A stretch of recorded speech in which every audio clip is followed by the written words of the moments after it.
For the sake of time, I'm going to start the introduction of this fourth episode of the iHub. The iHub is an idea of having multiple online webinars every week under the umbrella of iCare Academy, resident here in iCare of Alexandria. Today, this is the fourth episode, and we are hosting today a very distinguished panel of vitreoretinal surgeons to discuss the practical issue of handling rhegmatogenous retinal detachment and the very common question, should I go for a buccal or a vitrectomy, and its varieties. Today, our moderator is one of the most distinguished vitreoretinal surgeons that we have ever met in our life, my personal mentor, tutor, professor. Everything can be discussed. I've learned a lot from Dr. Ahmed Magdi Bidda, and we welcome him today to allow us to hear from him and see the cases he's presenting, and allowing him to moderate the whole session, discussing it with our great panel from mainly Egypt, with our very, very, very dear colleagues over the last few years, starting with Dr. Khalid Rakhawi, the current head of the EGVRS, Egyptian Vitreoretinal Society, Cairo-based vitreoretinal specialist, professor at Cairo University. Also, very similar panel, Dr. Mustafa Nabi from Cairo, a very dear professor and tutor over the last few years, improving our practice. Most of us have learned a lot from him. And of course, Dr. Ihab Rais, a very ingenious innovator in the field. I've seen a lot of his innovations over the last 15 years. I've learned a lot from him, and I'm very happy to welcome him today with us.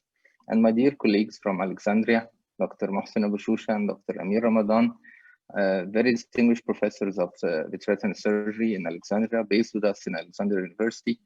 And I'm very happy actually to welcome you all to this, hopefully very, very, very beneficial webinar. Dr. Magdi, please. Thank you very much, Ahmed, for this introduction. And again, I'd like to welcome all my friends here, Dr. Khalid Rakhawi, Dr. Mustafa Nabi, Dr. Ihab Rais, and from Alexandria, Dr. Mohsen Abu Shusha, and my co-moderator, Dr. Ahmed Souka. So we will start now this webinar about the important issue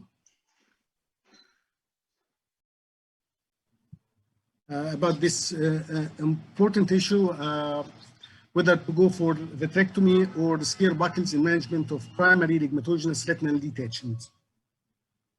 In fact, the objective of this webinar is to know what every one of these distinguished vitreoretinal consultants is doing in management of the cases I will present.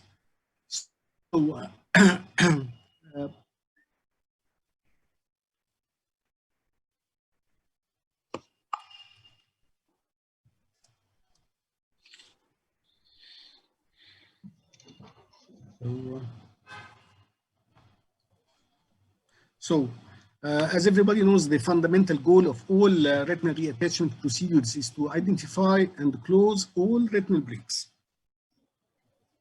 A variety of scleral buckling techniques are regarded by many vitreoretinal surgeons as the preferred method of treating most primary rhegmatogenous retinal detachments. دكتور احمد حضرتك محتاج تشيل السكرين. حضرتك محتاج تشيل السكرين again. Okay. Sharing.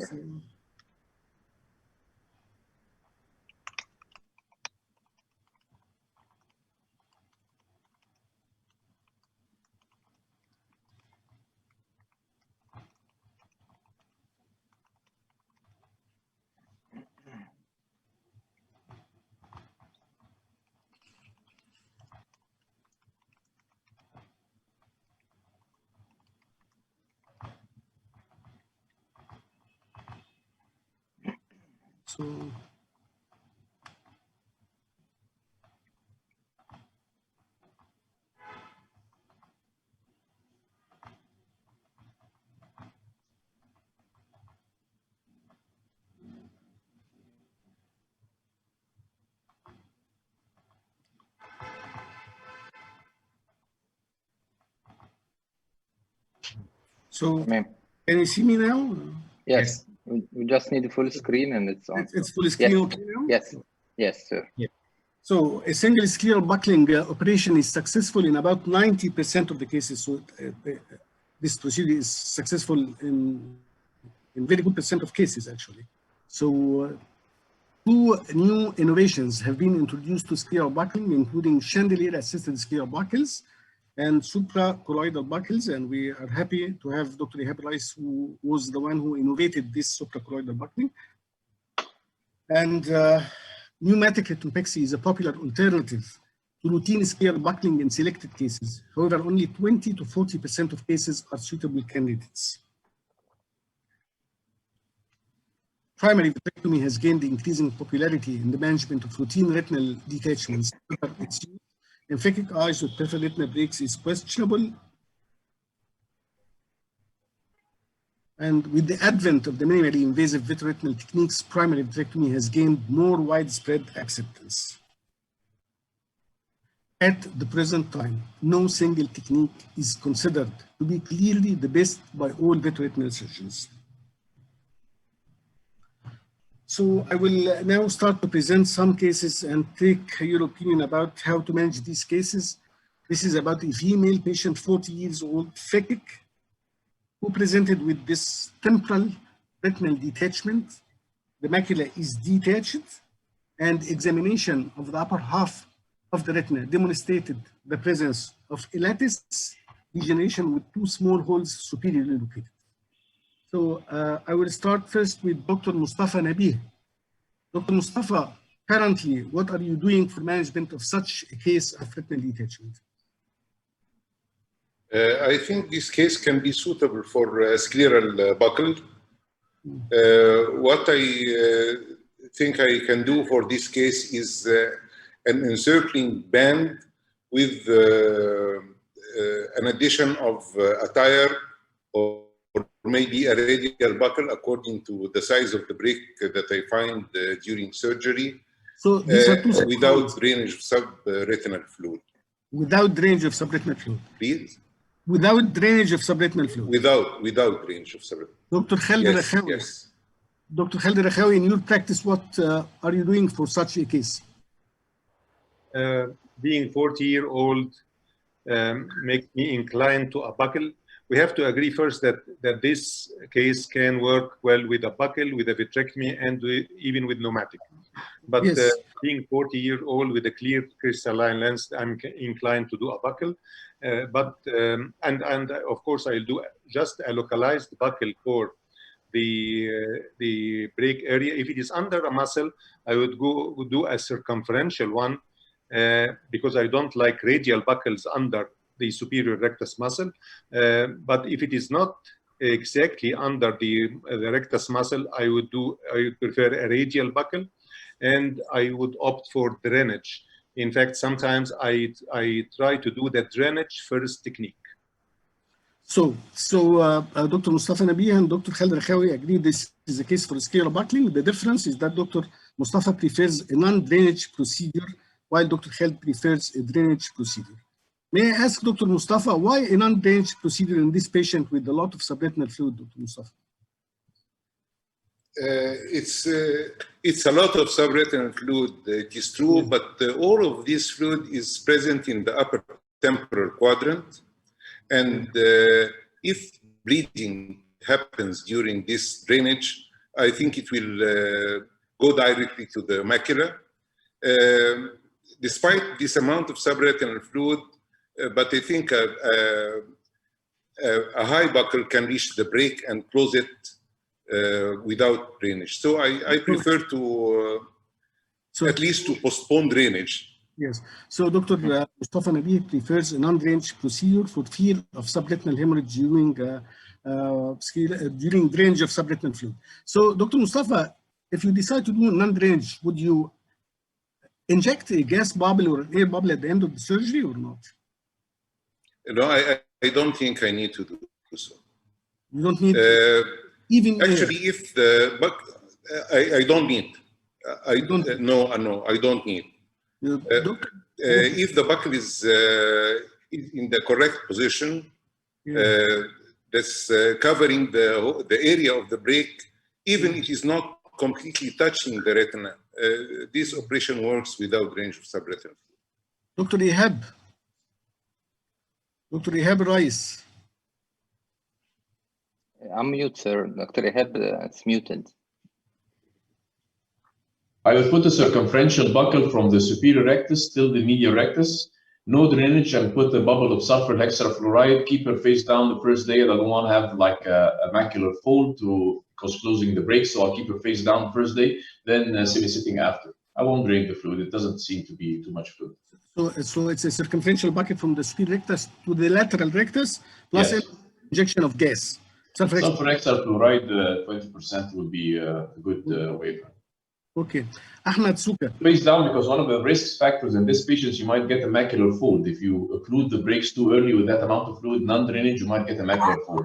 So I'll keep her the first day face down to make sure that the macula is dry first, then sitting her up. Okay. Ahmed Suka, what should you do in such a patient? I agree with most of the decisions. I like to go for buckle first, especially younger age, especially for vitreous. My own personal view, yes. I drain. I drain. Because I don't like having to drain later with high pressure. If I put a buckle and I feel that things pressure-wise is a major problem. If I decide to inject gas and I did a non-drainage and then I put the buckle and the pressure is high and I'd like to put some gas, then it gets a bit complicated for me. So I am inclined to drain most of the cases with significant subretinal fluid nowadays. But I agree, you don't have to drain, of course. Dr. Amir. Can I add one comment, Dr. Binda? Yes.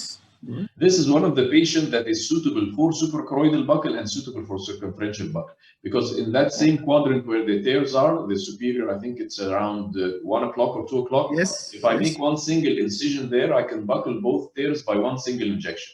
And it will be the same thing. If I'm going to put a circumferential buckle, I would put a suprachoroidal buckle, but in case of a suprachoroidal buckle, I will drain, because the tamponade, the filler itself lasts for about 14 days. So I want to make sure that there is no fluid until choroidal adhesion happens there. Okay, so if I ask you, Dr. Ihab, to choose one of two choices, either a suprachoroidal buckle or a circumferential buckle, which one you choose? To me, both will be the same. If I would put a buckle, I would do a suprachoroidal buckle from one incision. Sometimes on table, if I see that the tear was not closed by the height of the buckle, I might end up by putting a circumferential buckle in that quadrant. But since already I opened the conjunctiva on the incision site, so I just slide the buckle underneath. But most of the time, this is suitable for a suprachoroidal buckle just per se. Dr. Amir Ramadan. Dr. Magdi, if you would allow me to discuss a point with Dr. Ihab here with the suprachoroidal buckling. Because it's for me, I didn't try it, but I'm thinking, when do you apply a cryo over the tear? Before or after opening the sclera and introducing supracolloidal cannula? I guess you do the cryo first. The cryo first, because you need the choroid touching the sclera, so you can do the cryo. Once you treated the choroid, then you start pushing the choroid, indenting the choroid. So I mean, you do the cryo with the closed sclera, and then you start incising the sclera after the cryo application, right?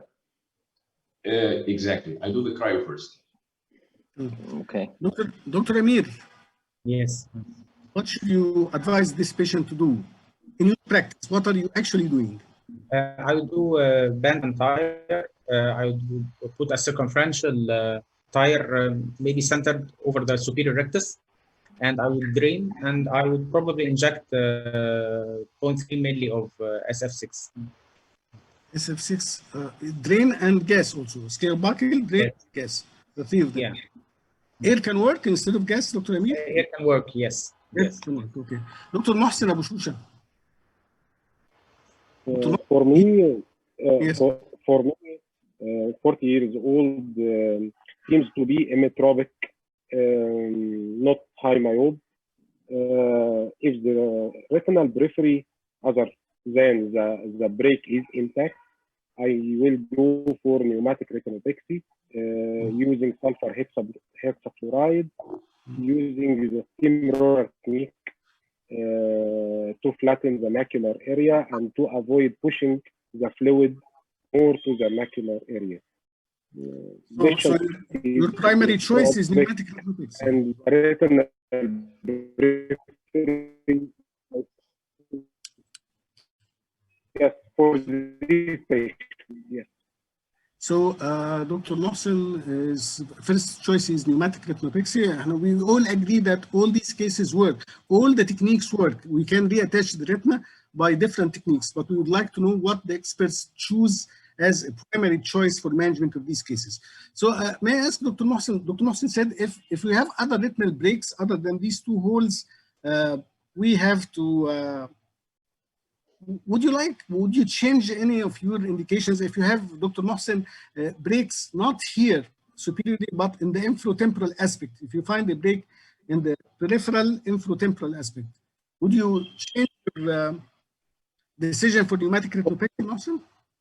Of course, I will go for circumferential buckling and evacuation Yes. and the gas. Circumferential buckle, evacuation, gas or air?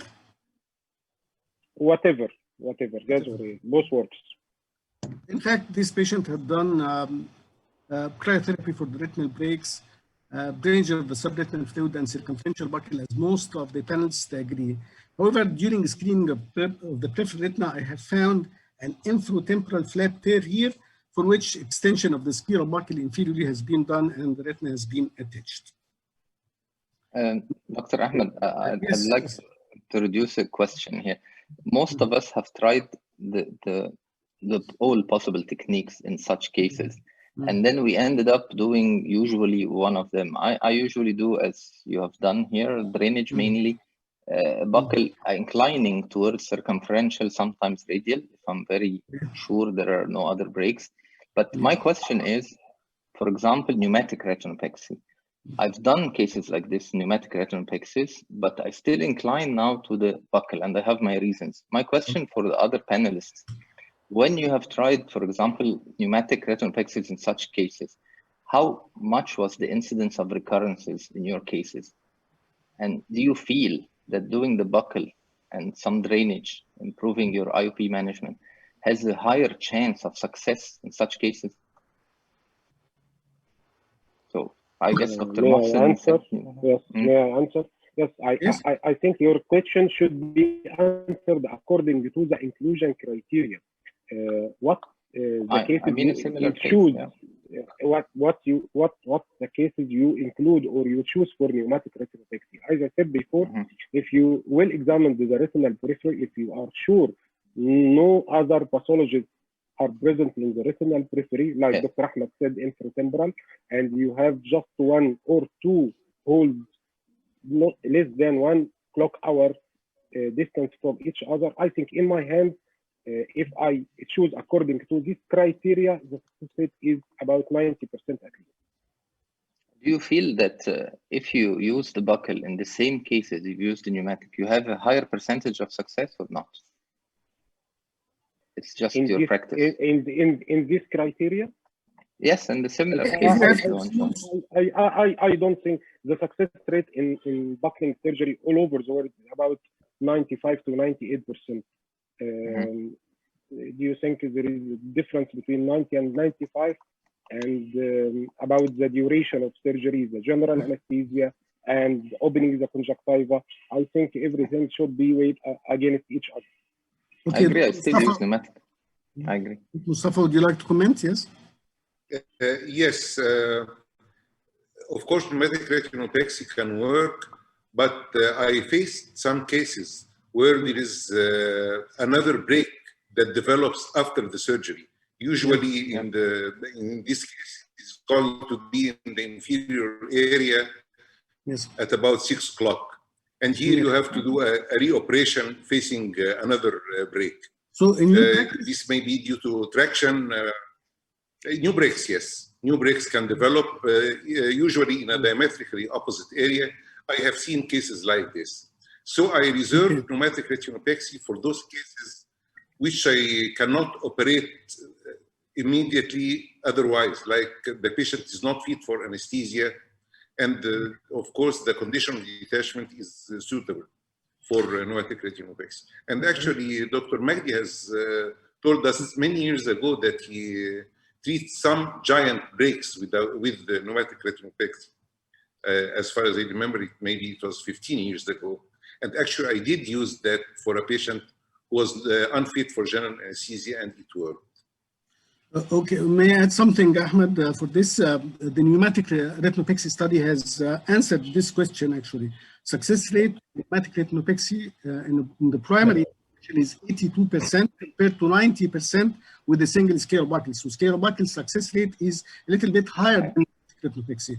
However, here we would like to know what are you doing actually after these long years of experience. So pneumatic retinopexy can work, scale buckling can work, but what are you doing actually now? Dr. Ihab, do you try pneumatic retinopexy for such small holes in the spirit? I think you answered this, you can try it.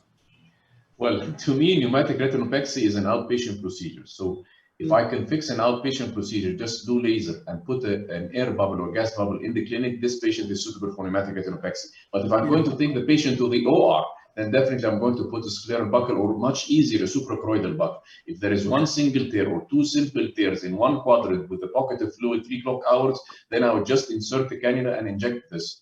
Because I want to have the tear buckled on site. So whether it's a scleral buckle, suprachoroidal buckle, but once I go to OR, it means a surgical procedure. But if it's suitable for outpatient clinic, then it's a pneumatic retinopexy. Okay, Ihab, I would like to ask you something. As long as you are actually the one who has done a long series of suprachoroidal buckles, in your practice, do you feel any difference in the results between suprachoroidal buckling and scale buckle, traditional scale buckles?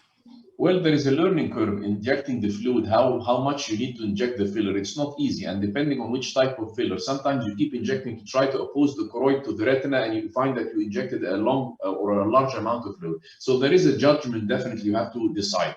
If I'm doing the cryo and I can feel I can touch the retina, then definitely I would go ahead for just putting a suprachoroidal buckle in such a patient. And if there's too much fluid, then you need to drain. And if you need to drain, you can't drain from the same side of the suprachoroidal buckle. It has to be at least 3 o'clock hours away because you're going to incise the choroid and you don't want the filler to reach where the puncture site is. So it's a balance in making the decision. But to me, go ahead. Yes. However, if you put suprachoroidal buckle in the criteria you choose, you feel that eventually the long-term results of the suprachoroidal buckles are equal to scale buckles?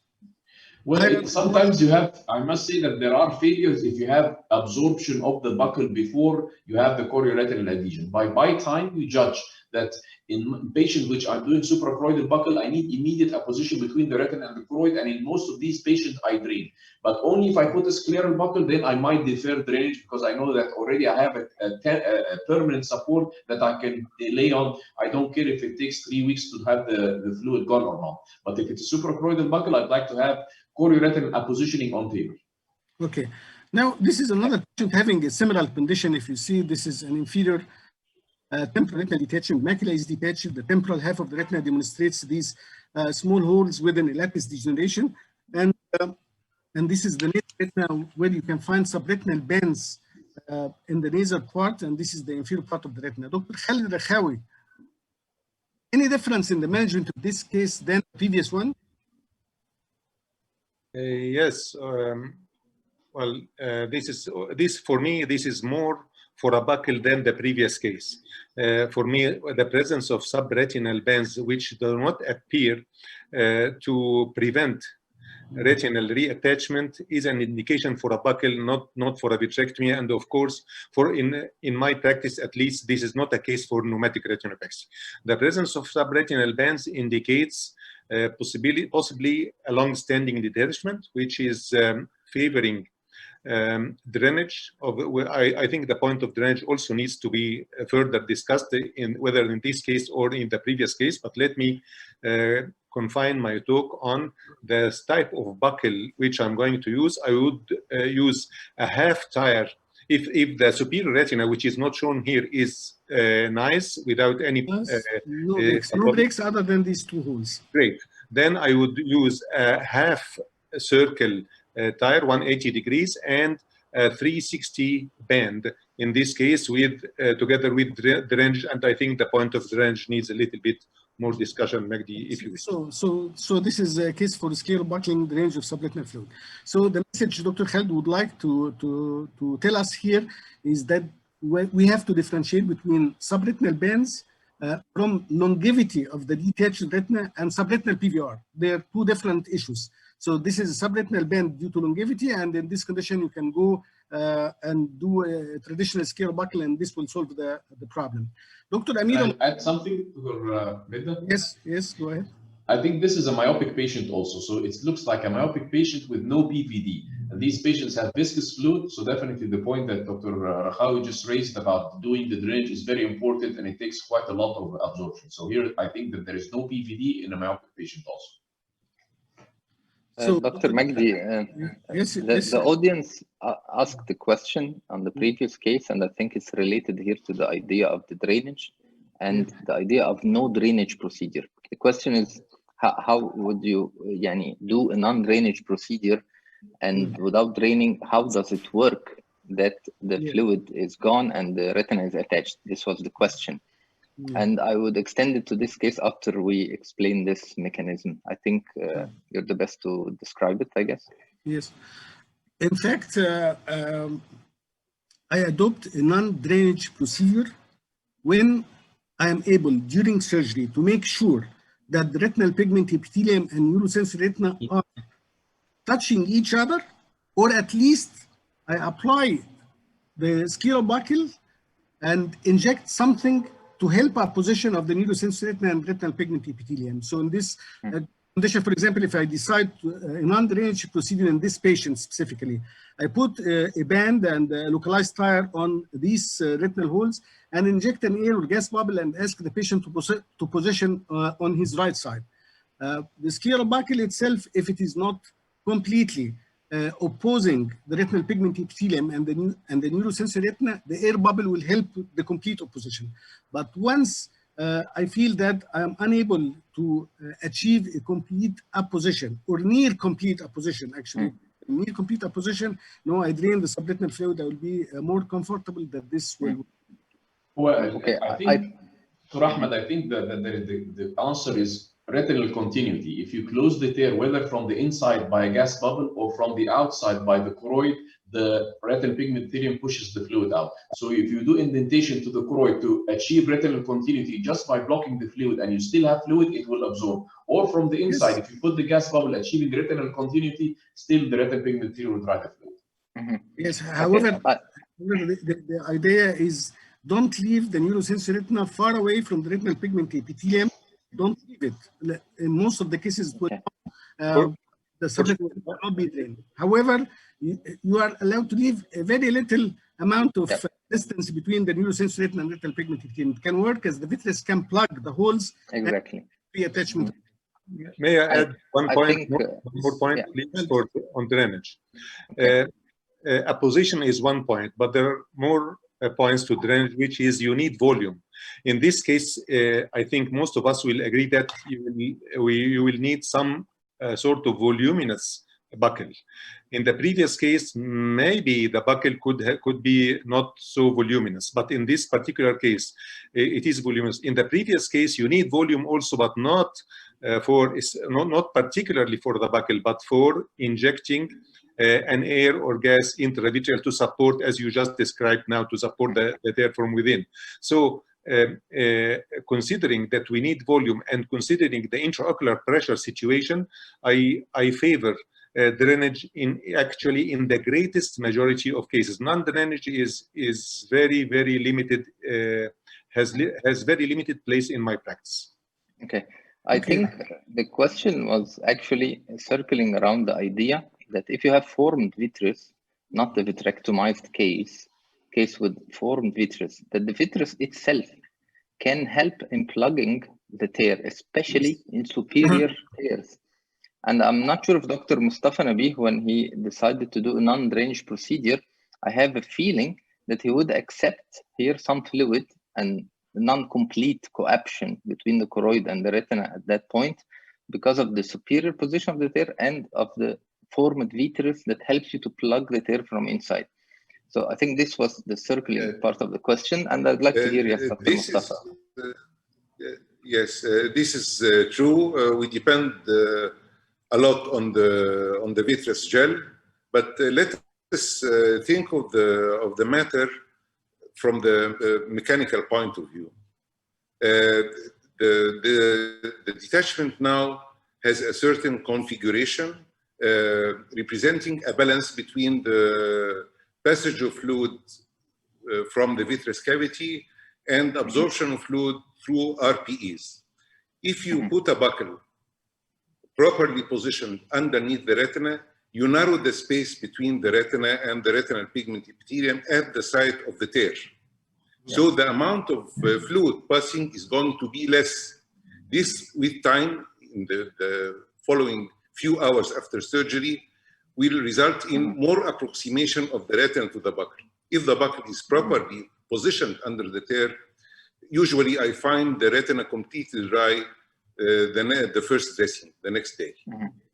So you alter the balance towards absorption of fluid rather than accumulation of fluid.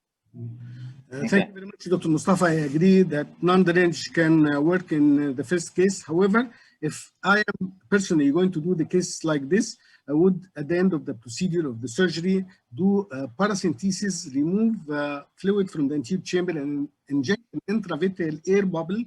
And this will help rapid apposition, rapid absorption of the subretinal fluid. And I tell everybody who does not do drainage of subretinal fluid that without drainage of subretinal fluid, you find in 24 hours up to 3 days, very smooth and rapid reattachment of the retina without inflammation. And I advise them to try it, it works. And so in this patient, this has a similar condition like the previous one. So scale can work with without drainage of subretinal fluid. Rahman, Yes, I have a question.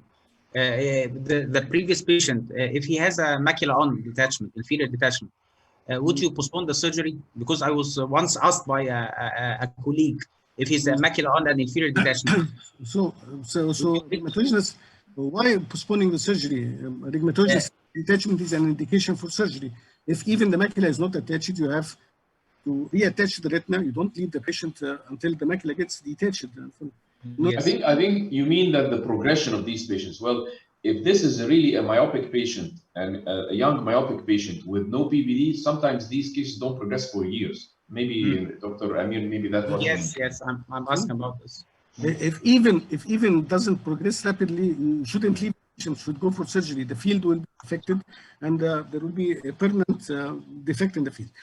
I'm sorry, we have to go rapidly in the coming days. We have a lot of cases, so we need to get use of the time here. This is a phakic male, 50 years old, who presented with this retinal detachment.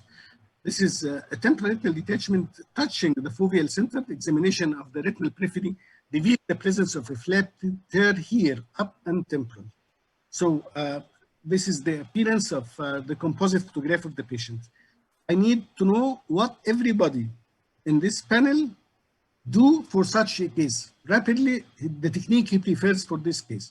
I will start with Dr. Mohsen Abu Shusha.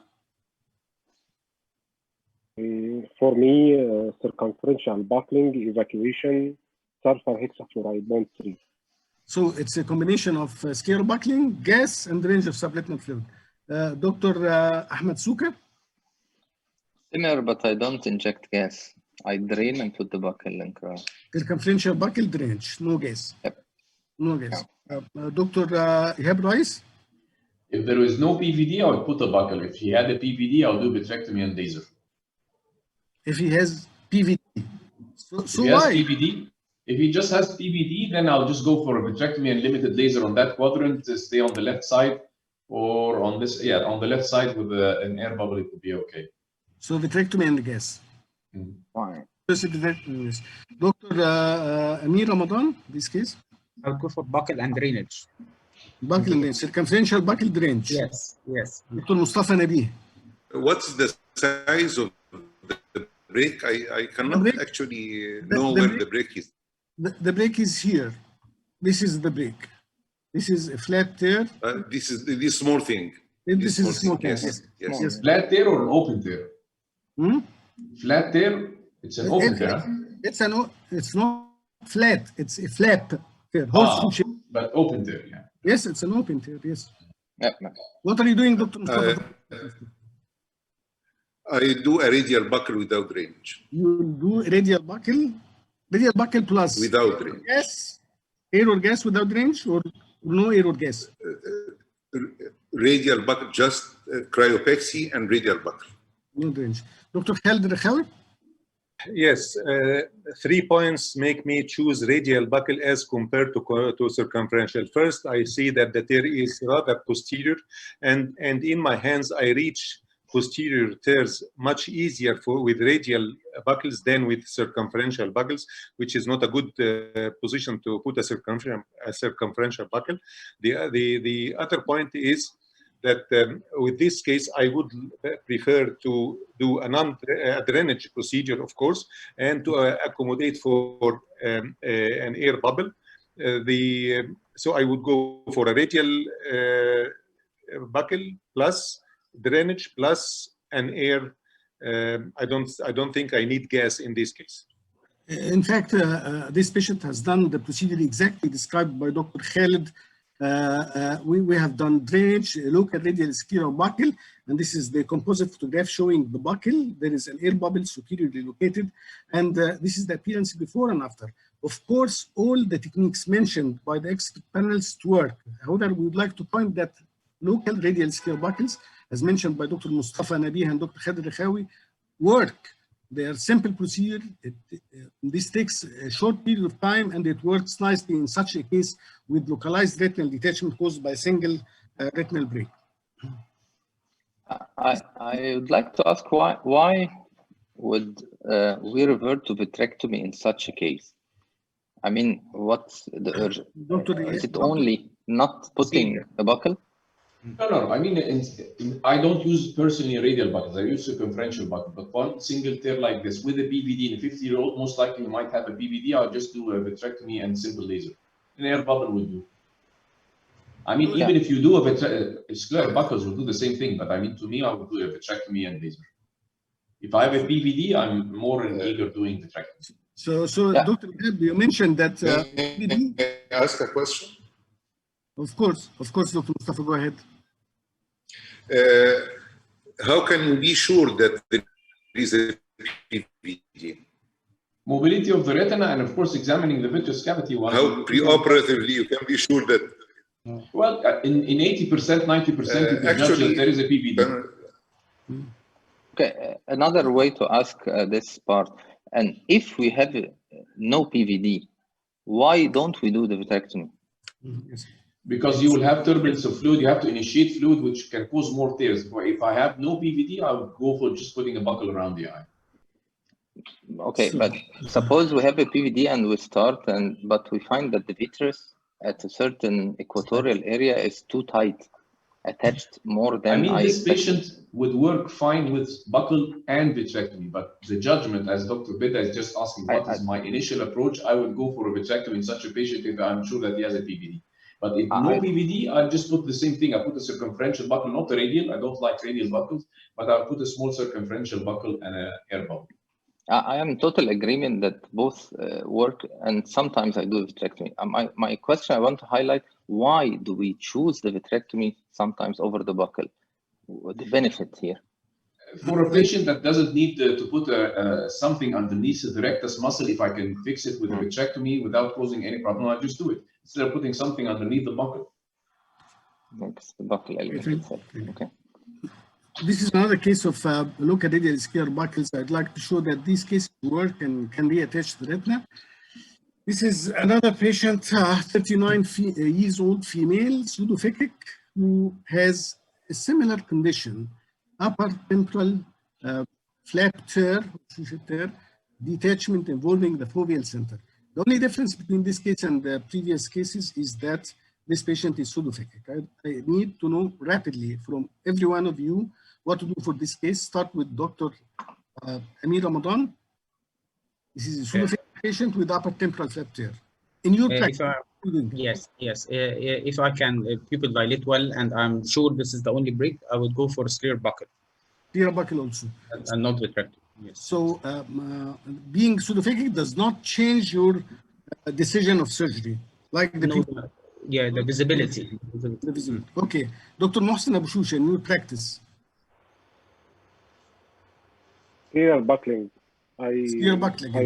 Yes, I just want to ask because I'm not sure. This tear is posterior, pre-equatorial, post-equatorial. No, this is an equatorial retinal break.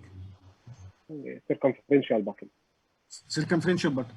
Dr. Ihab Rice? I would do a vitrectomy and just put an air. Vitrectomy, laser, and air.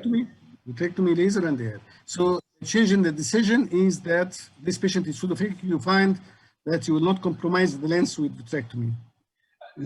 There are certain things for the buckle. Buckle is not comfortable for some patients, and if it fixes a problem that I can do it, I will go for a buckle. But in a procedure like this, if the vitrectomy work with no tamponade, no silicone injection, nothing except an air bubble or a gas bubble, I just do a vitrectomy laser and put an air bubble inside. Yes. Dr. Ahmed Souka, in your practice, what should you do for this patient? I prefer buckles. The size of the tear might lead me to a radial, and I agree totally with most of the radial buckle comments, and sometimes I use it.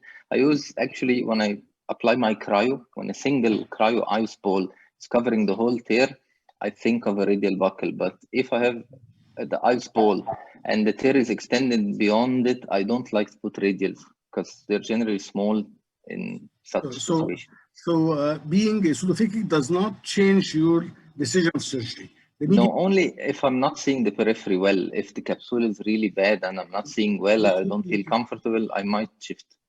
I might. Dr. Mustafa. Vitrectomy, for the reason that Ahmed has said right now. We see this horseshoe break, but this retina may harbor other breaks in the extreme periphery.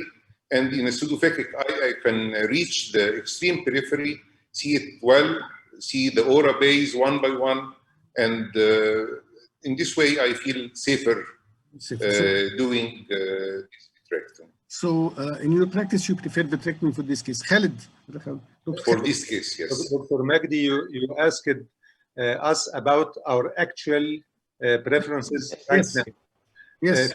15 years ago, this case I would have considered buckle, but I think that in the last 15 years or more, very few, extremely few pseudophakic eyes for them for which I did buckles. I do vitrectomy. Nowadays, I'm doing vitrectomy for all pseudophakic retinal detachment, except if it is a dialysis or if it is a highly myopic eye with attached posterior hyaloid, and I fear the risk of, I think that the risk of doing vitrectomy is much more, but the rule is to do vitrectomy for pseudophakic detachment in the last 15 years. So I can understand that people from Alexandria are preferring buckles in pseudophakic eyes. People in Cairo are preferring to do vitrectomy in these cases. So can we ask here, Dr. Magdi, why instead of why, when Dr. Khalid used to do buckles for such cases 15 years ago, what was the incidence of recurrences or problems? Did you have a success rate of 95% or was it less?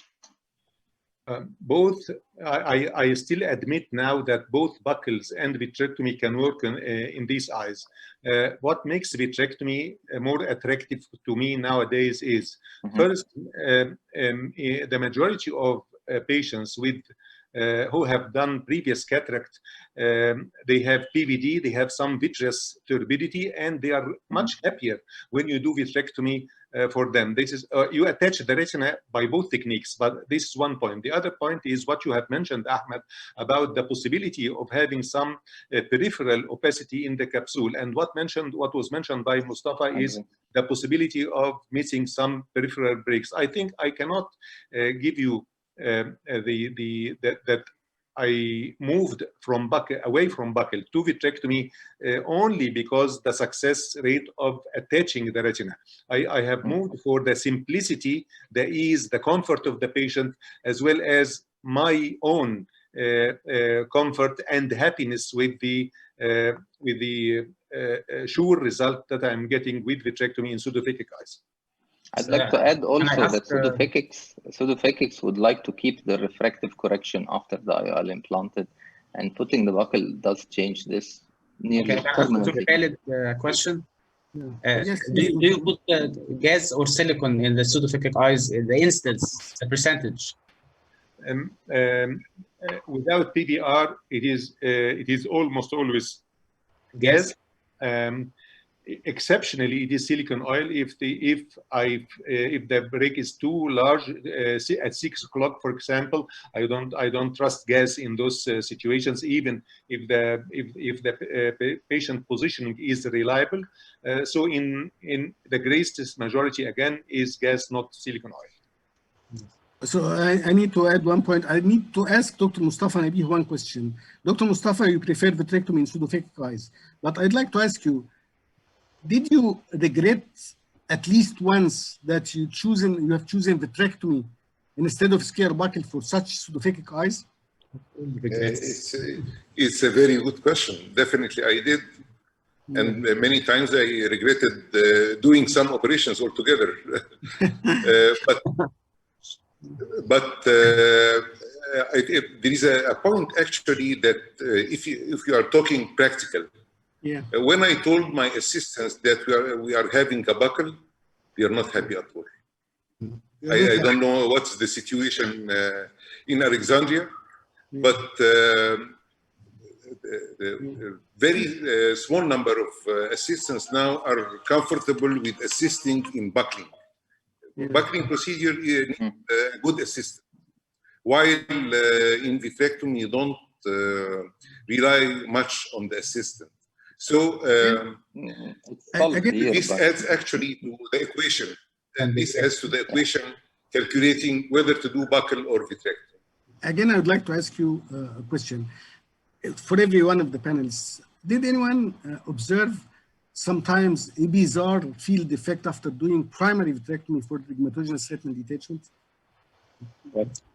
Anyone has been surprised with an unexpected visual field problem after doing vitrectomy and gas? I think that recently I don't have this surprise. I remember it a lot in 20 gauge times.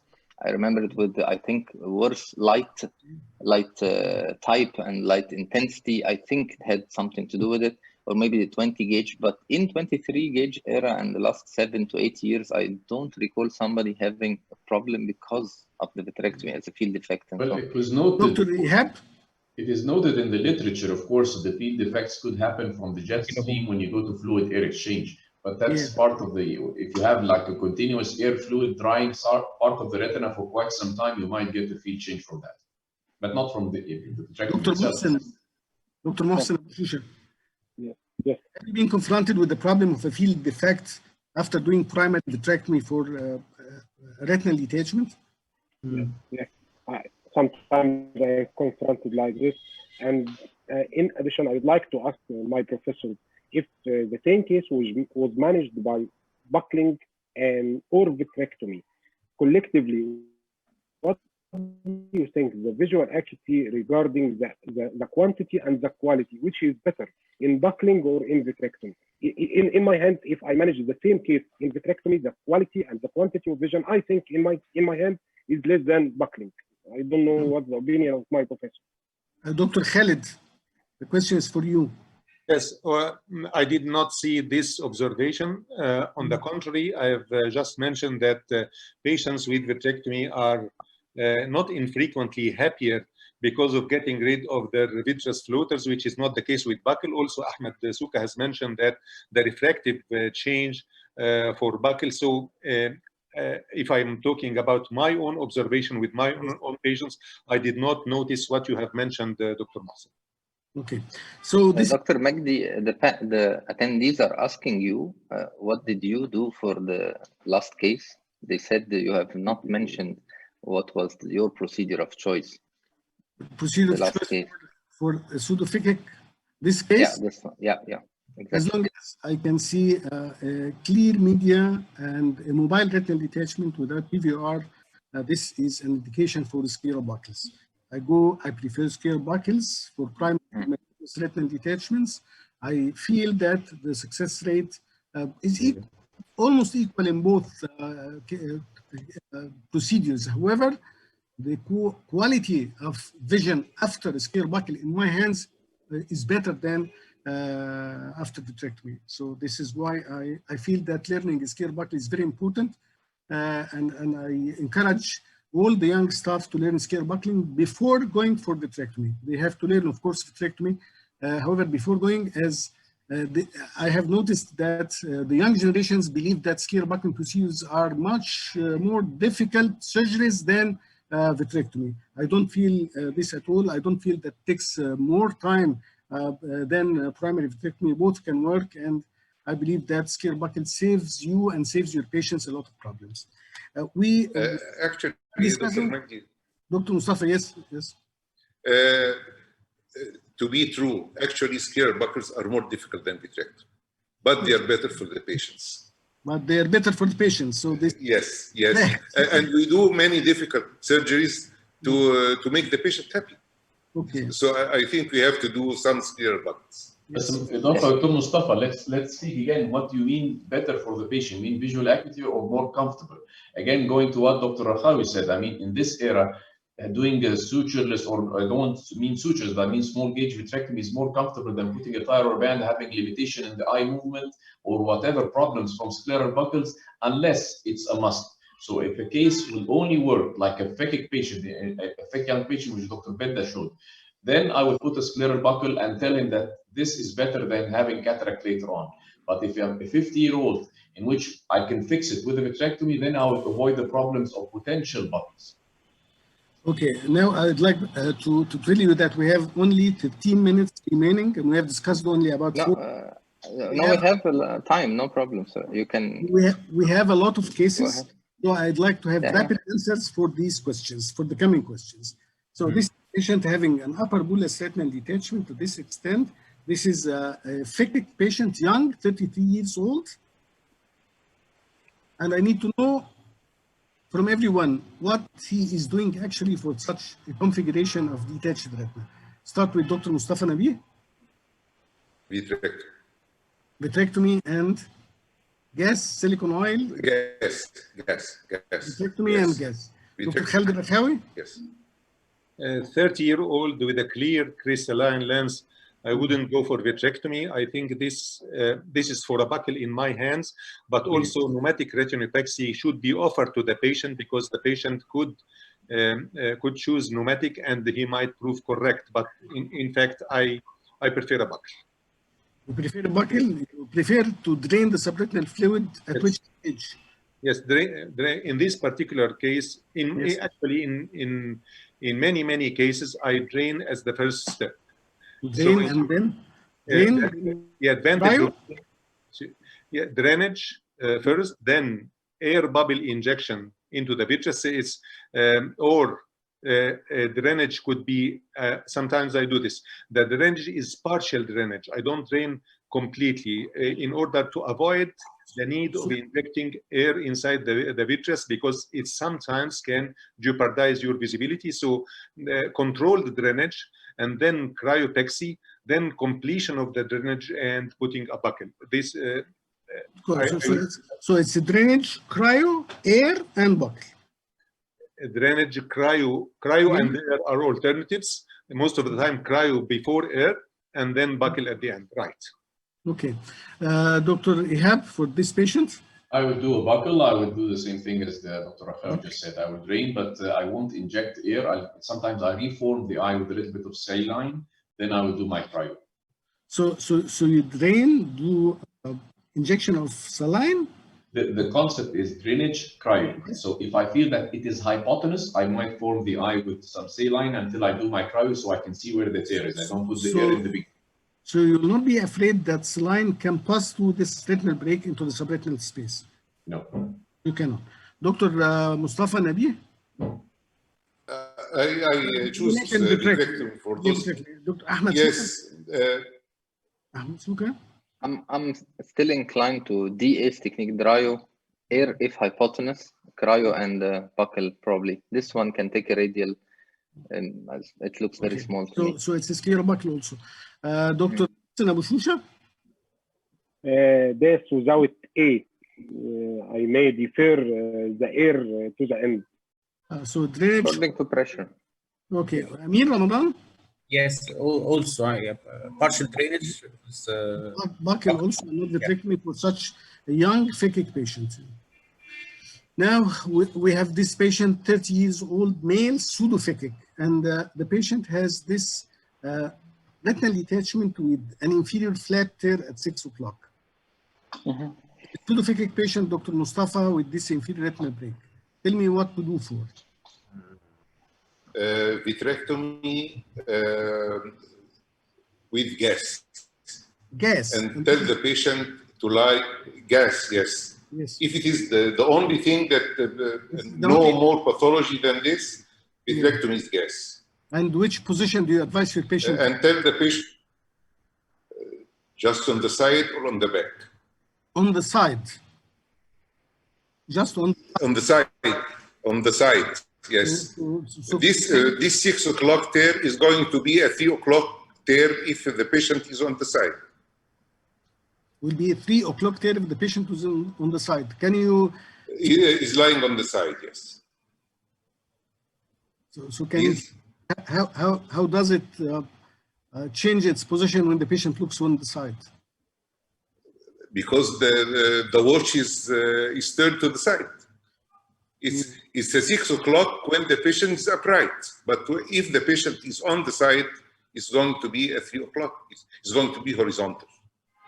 It will, I think, remain inferior also, Dr. Mustafa, when he adopts. No, what matters is the site of the tear in relation to the gas, so, not the site of the tear in relation to the patient head or the universe. So the tear gas relationship. Gas position on the side or on his back.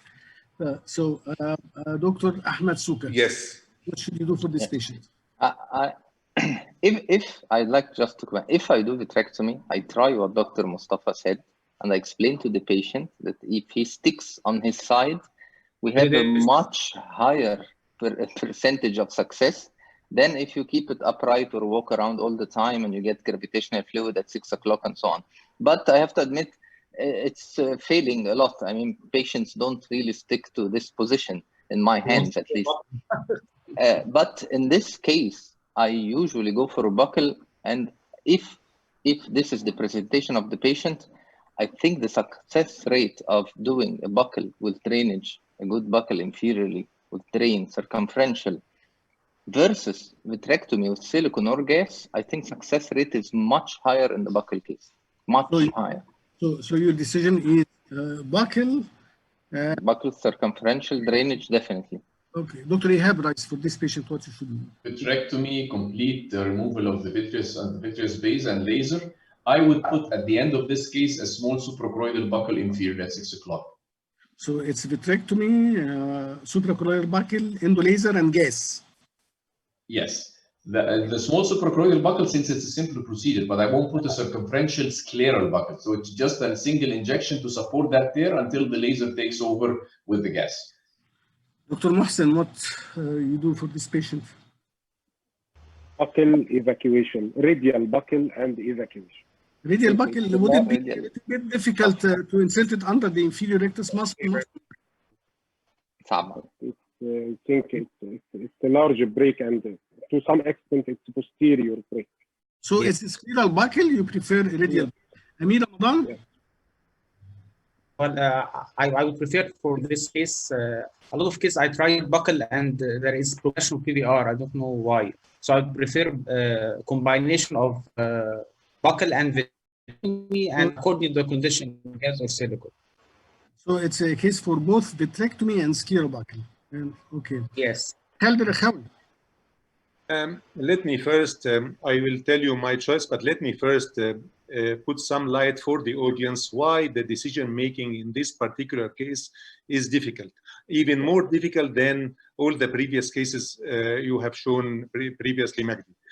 First, because if we choose vitrectomy, there are some questions about vitrectomy, which is what will be your tamponade and what will be the post-operative positioning. And for this problem has been suggested a solution to by Dr. Ihab to put a suprascleral buckle, which we do. Most of us probably we are not very handy with it like Ihab. So this is not such a straightforward vitrectomy as compared to previous cases where the tear was not at 6 o'clock. The other point is that the tear here is not such a small tear. Why it is difficult to buckle? Because radial buckle, as you just mentioned, is not a very good choice because it will be lying under the inferior rectus muscle. But also circumferential buckles are not excellent choices here because the tear looks a little bit posterior, and I don't like posterior circumferential buckles in posterior breaks. But also this is a flap tear. The flap tear is much better supported by a radial buckle than a circumferential buckle. So putting all difficulties for scleral buckle and difficulties for vitrectomy, and also this eye is pseudophakic, as you have mentioned. Being pseudophakic makes me inclined to vitrectomy, but I know that probably vitrectomy here will end up using silicone oil, which means another surgery which can be avoided. So I go for a scleral buckle, which is circumferential but broad enough to support this break. Technically, it's not that easy to make it posterior, but it can be done. It is a difficult decision anyway, difficult scleral buckling, but I would go for a scleral buckling in this particular case, although it is pseudophakic, and I have mentioned earlier that only few pseudophakic eyes I do scleral buckles. Maybe this is one of them. So there is a controversy about the management of this case. I agree this is not an easy decision. However, trying a scleral buckle in these conditions might work. And if it fails after a scleral buckle, I think vitrectomy will be simple to fix this detached again after a scleral buckle. Yeah. Now I have this patient who has an infratemporal retinal detachment, and when I examine the periphery of the retina, I find this early fixed fold here. And there is a tear in the infratemporal part of the retina here. I need to know the first decision of each of the panelists for this patient. Dr. Mustafa.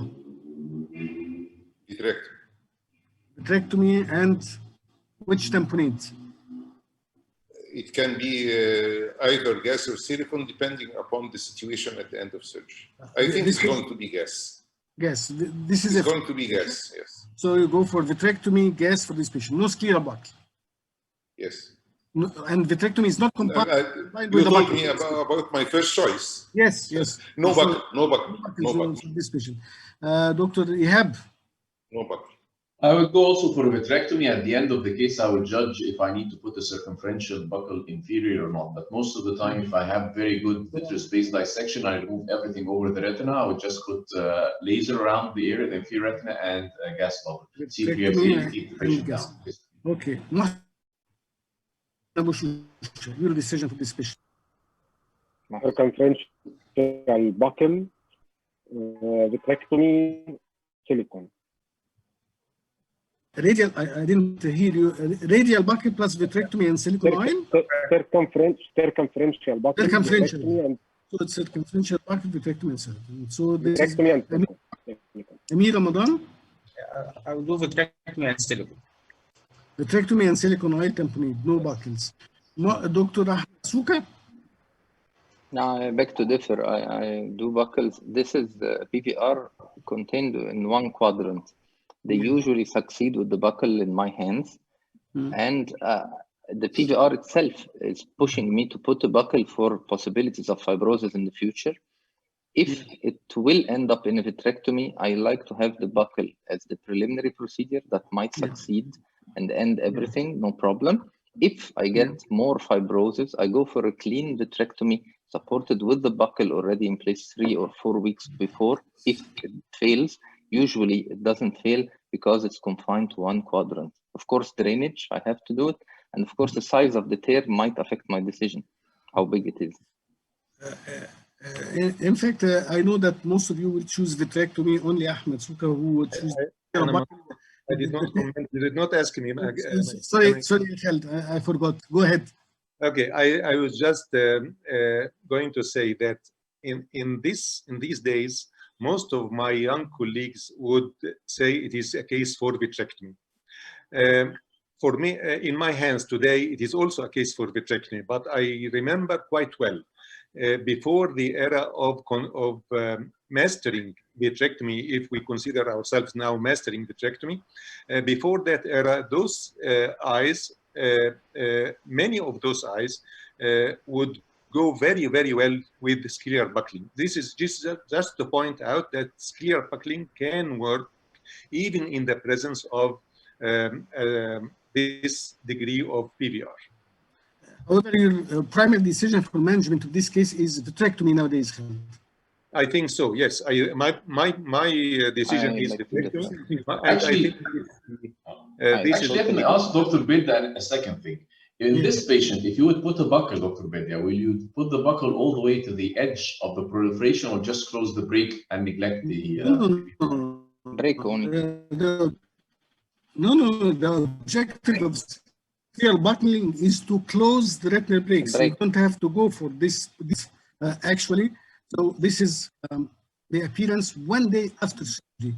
The scleral buckle is here covering the retinal break. You can know that these contracted epiretinal membranes are still there. And when we followed the patient 1 month later, this was the result. The break closed and the retina is flat here. And this is a wonderful condition with the scleral buckle. It can solve this problem without. I have chosen to do a scleral buckle for this patient because the PVR process is early and is away from the macular area. So if there's any wrinkling, it will not compromise the visual acuity of the patient. Of course, it can work with the vitrectomy and all the options you have chosen. However, scleral buckle in my hands are simple procedures to solve this problem. However, I would like to point out that this is another patient who had a similar problem. This is a surgeon who had an epiretinal proliferation close to the foveal center. The break was also in the infratemporal aspect. The scleral buckle closed the retinal break. However, this epiretinal proliferation persisted. And this is the OCT appearance of the patient probably 1 week after surgery. And when we followed the patient, after 3 months, there is wrinkling at the foveal area. The wrinkling is always there. The patient is complaining of metamorphopsia. He was not happy. And this is the appearance 6 months after surgery. Still, there is some wrinkling here, and this is the OCT appearance. So if I advise somebody to choose a scleral buckle, he has to make sure that the epiretinal proliferations are away from the macular area so that they do not affect the macular area after reattachment of the retina. And I do believe that this patient has to go for a surgery to remove the epiretinal proliferations, and this will improve the quality of vision in his eye.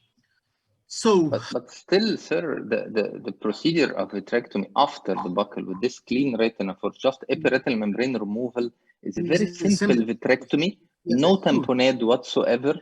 Air is a lot of tamponade for such case, and it's definitely much less complicated. I even explained to the patient that we might need it and it will be finer surgery. Sure. I totally agree.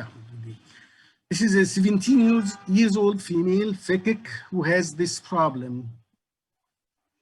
Large retinal break in the temporal aspect of the retina. Start with Dr. Mustafa, 17 years old. I cannot see the break. It's hidden behind. Yeah, it's hidden behind your picture. You can see this retinal break. You can see Ahmed Souk had the break. It's a giant tear temporarily. It's a large tear. It's a large tear. Large tear. Temporal. A bit large. It's 1 clock hour, 1 point something clock hour. Everybody can see the break here. Dead temporal. It's exactly temporal.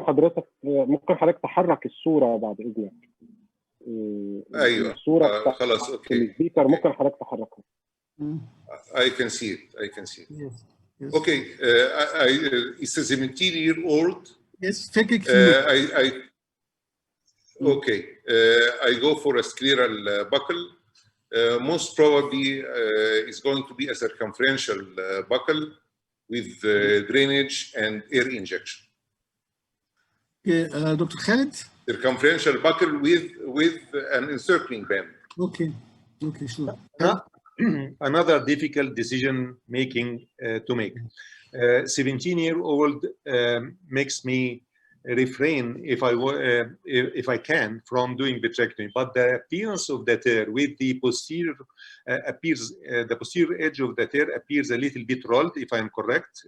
Please correct me if I'm wrong. So this large tear means a very large buccal. It's in fact a huge buccal to close under the lateral rectus. I doubt very much that this would be the best choice for the patient. So I would go for vitrectomy in this eye. Dr. Ihab. Vitrectomy and gas. Vitrectomy and gas. Dr. Mohsen Abu Shusha. Circumferential buckling. Circumferential buckle, air with gas. And the gas. Yeah, and the gas. Evacuation and the gas. Okay. Can you hear me? Yes. Amir? Vitrectomy, because this is a big tear. To have a lot of cryo, use PVR. PVR. Ahmed Suka? One of the toughest 50-50 for me. I try to look for other factors other than the retina, like the refractive status, how much the buccal will irritate him. Half of these cases I go for vitrectomy and gas. Some of them I go for cryo and buccal. It depends on when I cryo and I get a lot of RPE dispersion and it ends up in PVR. This is what makes me not happy with the buccal thing, the cryo and dispersion of RPE within the vitreous cavity. If I feel it's going to be not so good, I go for vitrectomy better. In fact, I like very much to tell you that we have to differentiate between rolling of the posterior edge of the retinal brake, which is mobile, and rolling, which is fixed. Rolled fixed posterior edge of the retinal brake means PVR. However, rolled mobile edge can be the large size of the retinal brake. And this patient actually has a rolled mobile edge of the retinal brake. I have done scleral buccal, which is a little bit large scleral buccal to cover this retinal brake. You can notice the rolled edge of the brake is almost straightened after doing the scleral buckles. However, like Ahmed said, there was dispersion of the retinal pigment epithelium under the retina. It was not epiretinal proliferation, and this occurs from a lot of cryo which has been applied. However, the patient has nicely attached retina after surgery without vitrectomy. However, vitrectomy also can work in these cases, and probably they have equal chance for reattachment like a scleral buckle. I will skip this case as we have discussed a similar case for it. Now, this is a 50 years old female phakic. Examination of the retina revealed this appearance: an upper temporal flap tear. An examination of the inferior retina revealed this inferior retinal tear. So now we have two tears in different quadrants with this retinal detachment. Dr. Mustafa, for such a patient, your first choice is? It can be a buccal, a circumferential, an encircling band, and insertion of segmental elements where the tears are. So the distance between.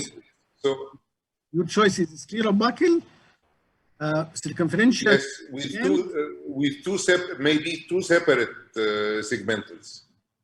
Why not one circumferential buccal extending from the upper temporal to the inferior retina, Dr. Mustafa? Why should I use such a bulky thing? I don't need it except in the area of buckles.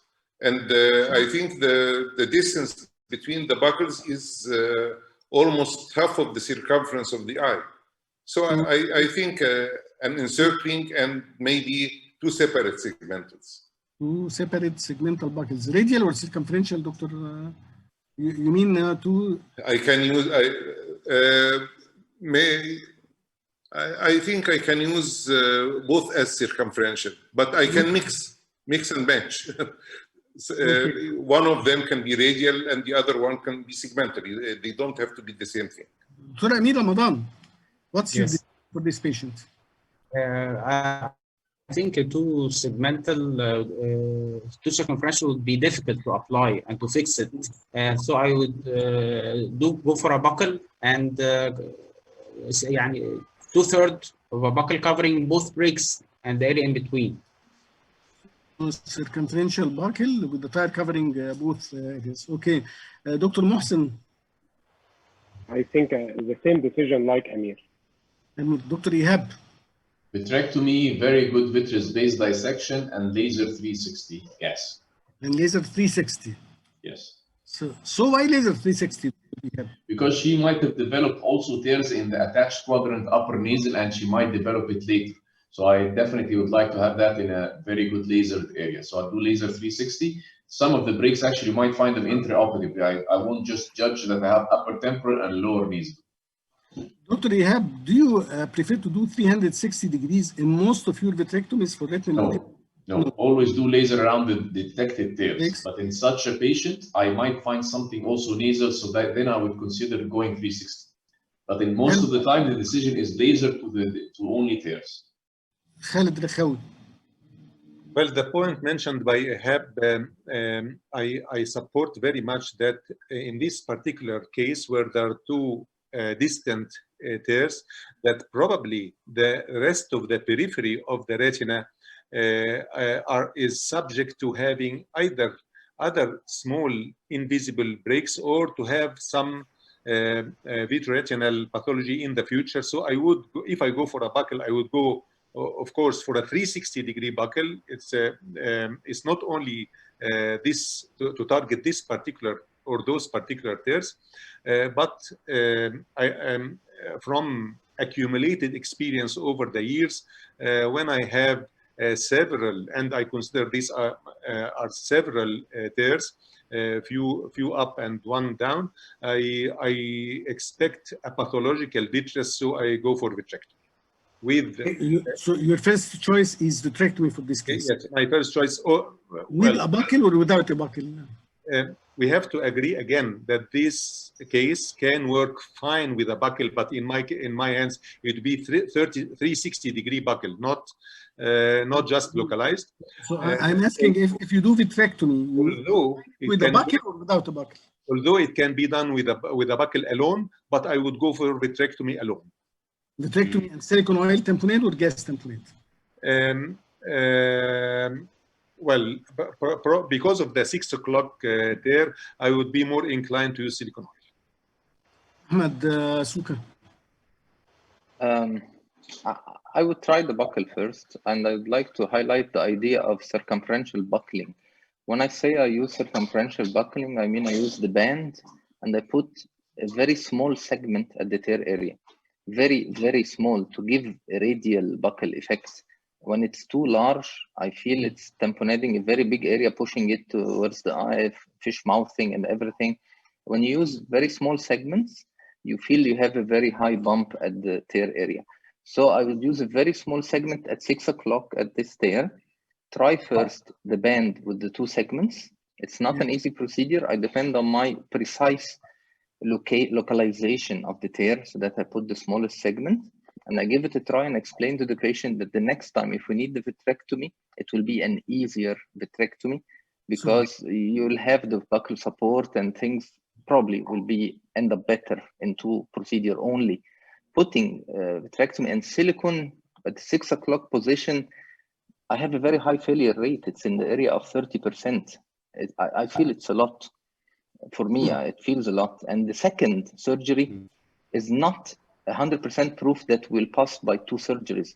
And usually these cases when they need second, third, fourth silicone off removal, it doesn't go well. But if I go for the buccal first and then I need the vitrectomy, it's usually my last surgery. I usually don't need anything more. So I think 4 out of 6 panelists will choose a scleral buckle as a primary procedure in this case, and then they will manage according to the result. In fact, I have chosen to do a scleral buckle for this patient. This is the appearance before surgery, and during I have been confronted with this. Drainage of subretinal fluid has in this subretinal hemorrhage. Dr. Mustafa, can you tell us how to avoid having such a subretinal hemorrhage? Of course, subretinal hemorrhage can result from drainage or from passage of scleral sutures.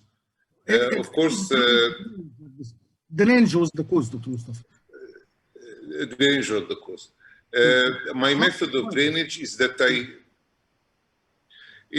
I perform a radial scleral incision cauterize the choroidal knuckle very thoroughly and puncture this cauterized choroid. I avoid a prolonged period of hypotony by inserting Q-tip applicators around the eye to restore the intraocular pressure till I raise it either by injection or by tightening the buccal. If I find that there is some bleeding, I turn the eye and maybe turn the head of the patient so that the drainage site is lowermost, that blood should not reach the macula. Anyhow, this amount of hemorrhage, I don't do anything if I have such an amount of hemorrhage under the macula, is going to disappear without any ill effect, actually. Okay. Dr. Ihab, once you are confronted with this subretinal hemorrhage, anything you can do to minimize the effect of this subretinal hemorrhage on the macula? One of the things is always when you decide to do an incision or to drain the fluid, you also have two syringes on the table. Sometimes I have it saline and the other I have it air. I always increase the pressure once it happens inside. I take the patient's side to the area of the drainage or where the hemorrhage started. But here, as you can see, it looks like the site of the hemorrhage was the nasal quadrant. It was mainly thicker nasally than underneath the macula. So I look at the patient, the post-operative OCT the second day and look at the amount of blood underneath. In that particular patient, I don't think it was a big problem, and I think it will absorb if you compare it to the amount of the blood nasally to the submacular area. But always you have to have something on the table to build up the pressure if you start getting hemorrhage. Increase the intraocular pressure, it's very important to stop the hemorrhage. Dr. Khalid, if this subretinal hemorrhage occurs, anything to minimize its effect on the macula? Well, I think it has been mentioned already that positioning, but I think it Does has, it work? yes, I was just going to say that it has a very little role in my hands. I did not find positioning that helpful. Most of the time that the macular area is dependent, and positioning really does not help much in my hands. The other thing is, and I agree 100%, is reading the intraocular pressure, but the most important point is to avoid this as much as you can. How can you avoid it? Yes, I think that that precautions to avoid hemorrhage has been mentioned and are known, but I'm going to tell you one point which I noticed during the years. I learned to draw drainage rather posteriorly with the objective of getting rid of all the subretinal fluid, which is not the case if you drain a little bit or anteriorly. In fact, sorry, Khalid, so you prefer to drain a little bit more posterior or anterior? No, I was taught to drain posteriorly. Over the years, what are you actually doing? Over the years, I have changed my site of drainage to make it anterior. Yes. Since that time, I'm encountering very, very rare and localized, if it happens, it does not move to the macula as frequent as if you drain posteriorly. Posteriorly, you know that the choroidal vessels are large, and the possibility to hit a large choroidal vessel is more, whereas anterior is less likely. The problem with anterior drainage is it is often incomplete. But the good surprise is that you do not really need complete drainage. Yes, of course, I totally agree. Dr. Ahmed Suka, if you have such a hemorrhage, what to do? Anything can lessen this amount of hemorrhage? Mainly the attempted avoidance of the hypotony at the time of the drainage, or once it bleeds, trying to raise the intraocular pressure, of course. Eventually, you might get trickle to the posterior pole like this under the macula. I like to put the gas bubble, and I like to adopt the face down position for 2 or 3 days. I usually have displacement from the center to some side or inferiorly. It worked in my hands in a few cases. I like it. I try it. Anything else is postponed for 2 weeks minimum. Mohsen, what should you do if you have such a hemorrhage during drainage? What's more important is prophylaxis, as all my professors said. May I have just one modification? I'm using the endodiathermy to to cauterize the choroid. And Yeah. most of times, I don't use needle, just the endodiathermy is cauterizing and opening the way to drain the subretinal fluid.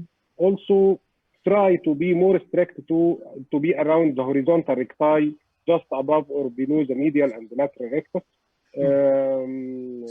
However, if you do these precautions and you have this hemorrhage, anything you can do? Dr. Ahmed mentioned he injected the gas bubble. Just try to increase the intraocular pressure and not to close the sclerotomy. I try to let the sclerotomy open to let most of the blood coming out from it rather than to be subretinal. Dr. Amir? Yes. I would do like Dr. Suka, positioning and gas injection, but it always depends about the amount of hemorrhage. If it is minimal, it will improve anyway. If it is like this amount of hemorrhage. I think this would improve centrally without anything. So, in fact, the patient has been observed, and this is the appearance after 1 week. It looks as if the density is decreasing, and this is the appearance after 1 month. The hemorrhage has cleared away from the macular area. However, this patient developed retinal detachment with TV afterwards, which required doing vitrectomy and gas. And this is the appearance after gas absorption and the retina is attached. So this is a male, 53 years old, phakic, who has this superior retinal break. Examination of the temporal aspect revealed this large temporal retinal break. Is there a place for a skin buckle for these multiple breaks in different quadrants with the large irregular retinal break in the temporal retina? Dr. Mustafa. Of course, there is a place, but this is not my choice. There is a place, but my choice is vitrectomy. Vitrectomy. Dr. Khalid? Before the era of vitrectomy, we used to repair some of these with buckles. Nowadays, this is a case for vitrectomy, I agree. Dr. Khalid? Yes. Not the point that they are in multiple quadrants or in more than one quadrant, but the point is this very irregular appearance of the temporal break. Even if it is alone there, I would prefer vitrectomy. Vitrectomy. Dr. Mohsen? Buckle and vitrectomy. Buckle and vitrectomy, both combined. Vitrectomy. Buckle. Dr. Ahmed Suka? Vitrectomy and gas. Vitrectomy and gas. Dr. Ehab Rice? Vitrectomy and gas. But there is a place for buckling only in Alexandria. No, there is a place, but vitrectomy and gas is the better choice. Dr. Amir? Yes, vitrectomy and gas or silicone according to the condition. Vitrectomy and gas or silicone oil. Okay. So now this is 31 years old male phakic having this retinal detachment bullous with this large retinal break. Any place for a scare buckle in this case, Dr. Mustafa? No, I think this is a vitrectomy case. Vitrectomy, gas or silicone oil? It can be gas. It can be gas. I postpone usually this decision till the end of the operation. Okay. Dr. Mohsen? Vitrectomy with C3F8 or silicone. Or silicone oil. No place for a combined buckle. I may combine a buckle according to the condition of the residual of retinal break. In fact, this patient has done vitrectomy and gas, and this is the appearance after absorption of the gas. The retina is flat and attached. Now, this is a 42 years old pseudophakic female who has this upper bullous retinal detachment. Examination of the inferior retina revealed the presence of this large inferior retina break with rolled edge. Dr. Khalid Rakhawi, your decision in this case. Being pseudophakic equals vitrectomy, having this inferior break equals silicone oil. No place for a buckle plus vitrectomy. No. No place for a buckle plus vitrectomy. I can explain my point of view for that. Okay. We need to go ahead. It's a vitrectomy and silicone oil tamponade. Dr. Mustafa. We have an upper bullous detachment and a lower break. Yes. Definitely, there is an upper break, no doubt. No. Though we can. No. This was a large inferior retinal break, and it leads to this abnormal configuration of the detached retina. There was no. Actually, I cannot imagine. No. This is I again. cannot imagine this. This is against Lenkoff's rule, and this sometimes occur. So in this patient specifically, there was no superior retinal breaks. Anyhow, Yes. I think I feel comfortable doing vitrectomy and examining well the periphery of the retina. Vitrectomy, and you end up with gas or silicone oil. If it is a single break, which I still doubt, I can use gas. But if I have two breaks, I think I use silicone oil. So if you have an inferior retinal break, if I have another break, yeah. So don't you get afraid of putting gas in such a patient with an inferior retinal break? You don't feel afraid that the gas might absorb rapidly before healing of the edges of the retinal break? Actually, I tried it many times, and if the break is suitable for gas, it always works. No. I tried it many times. No buckles. And patients are comfortable lying on the. No buckles. No buckles. No buckles. Okay, Dr. Ihab. No buckles. I will do an vitrectomy and an inferior circumferential buckles to support these stairs, and just gas. So you it's put a buckle. Yeah. Yes, a gas with a buckle. Inferior buckle only, not superior, just circumferential inferior. So what's the preferred concentration of gas used in such a case, Ihab? In such a patient, 15% sulfur, C3F8, 15% C3F8. So you use C3F8 for such a case. Okay. Yes, you need it at least inside the eye for 3 weeks until you have good choroidal adhesion. At the same time, support the inferior breaks with a buckle. Not for the sake of the primary success, but if I go for silicone with the inferior break like this, you might have a recurrence, inferior subsilicone recurrence, which is sometimes we see it with these breaks with proliferation inferiority. Ahmed Suka. I agree with Dr. Ihab that the best choice would be an inferior buckling to support the inferior part. And at that point, vitrectomy, gas, I use SF6 in the area of 20%. Yeah. I think maybe C3F8 is better. And this is a question from the attendees asking about C3F8 and our choice. For me, the availability, I usually use SF6. I don't buy C3F8, especially for these cases. I haven't tried them. When I feel I'm using C3F8, I go for silicone at that point. I feel if it's that long gas, then probably patient needs something to look through, and I go for silicone. Might not be the best choice, but this is what I do. Yes, Mohsen Abu Shusha. Circumferential buckle, vitrectomy, silicone. Silicone oil. Amir Ramadan? Like Dr. Mohsen. Like Dr. Mohsen. In fact, this patient has done an inferior circumferential buckle, vitrectomy, and sulfur hexafluoride. We used 25% sulfur hexafluoride. 25% is slightly expanding gas bubble, so that you can ensure in the first 5 days the eyes completely fill with sulfur hexafluoride. Of course, you should give it with something to decrease the intraocular pressure. This is the appearance of the patient when the gas is 50% almost filling the globe. This is the inferior part of the breaks, which are with endolaser. This probably is 10 days after surgery, and this is the appearance probably 3 months later on with a perfectly attached retina, and a combination of vitrectomy and sclerobuckle in these cases, I think, were good enough. So Ahmed, may I ask about the positioning of this patient? In this patient, the position is face down position. Ask the patient, and if the patient feels uncomfortable with face down position, I can ask him to position if the patient is pseudophakic, and this was a pseudophakic patient. Positioning on his back will allow the gas to float and to support the inferior edge of the brain. This 36 years old pseudophakic female has this giant temporal retinal break. I need to know the choice of everybody of you. I think we all agree that this is a case for vitrectomy.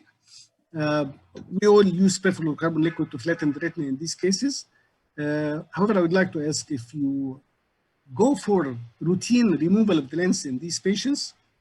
Second question, do you put a scleral buckle plus vitrectomy in this case or not? And the third question is, which is the preferred template, gas or silicone oil? Start with Dr. Mustafa Nabih. To answer the questions, I don't use additional buckles, Yes. just vitrectomy. Yeah. I prefer silicone oil. Yes. It's not necessary to remove the lens. You can keep the crystalline lens. Khalid Rakhawi. Same like Mustafa. No buckle. Keep the crystalline lens if there is no PVR, and go for vitrectomy with silicone oil. Dr. Ihab. The same thing, but I won't use silicone. I will use gas and keep her on her side. As I see that it's a temporal joint retinal break, so I use gas and leave the lens. The same thing. Don't you feel, Ihab, that there is difficulty in excising the anterior flap of this joint retinal break and doing good shaving of the vitreous space without removal of the lens? It is a difficult thing, but I think with wide angle visualization, good deep indentation, you can have a clean job done. Mohsen, your choice in these cases? Keeping the crystalline lens. Keep the crystalline lens. Routine, yes.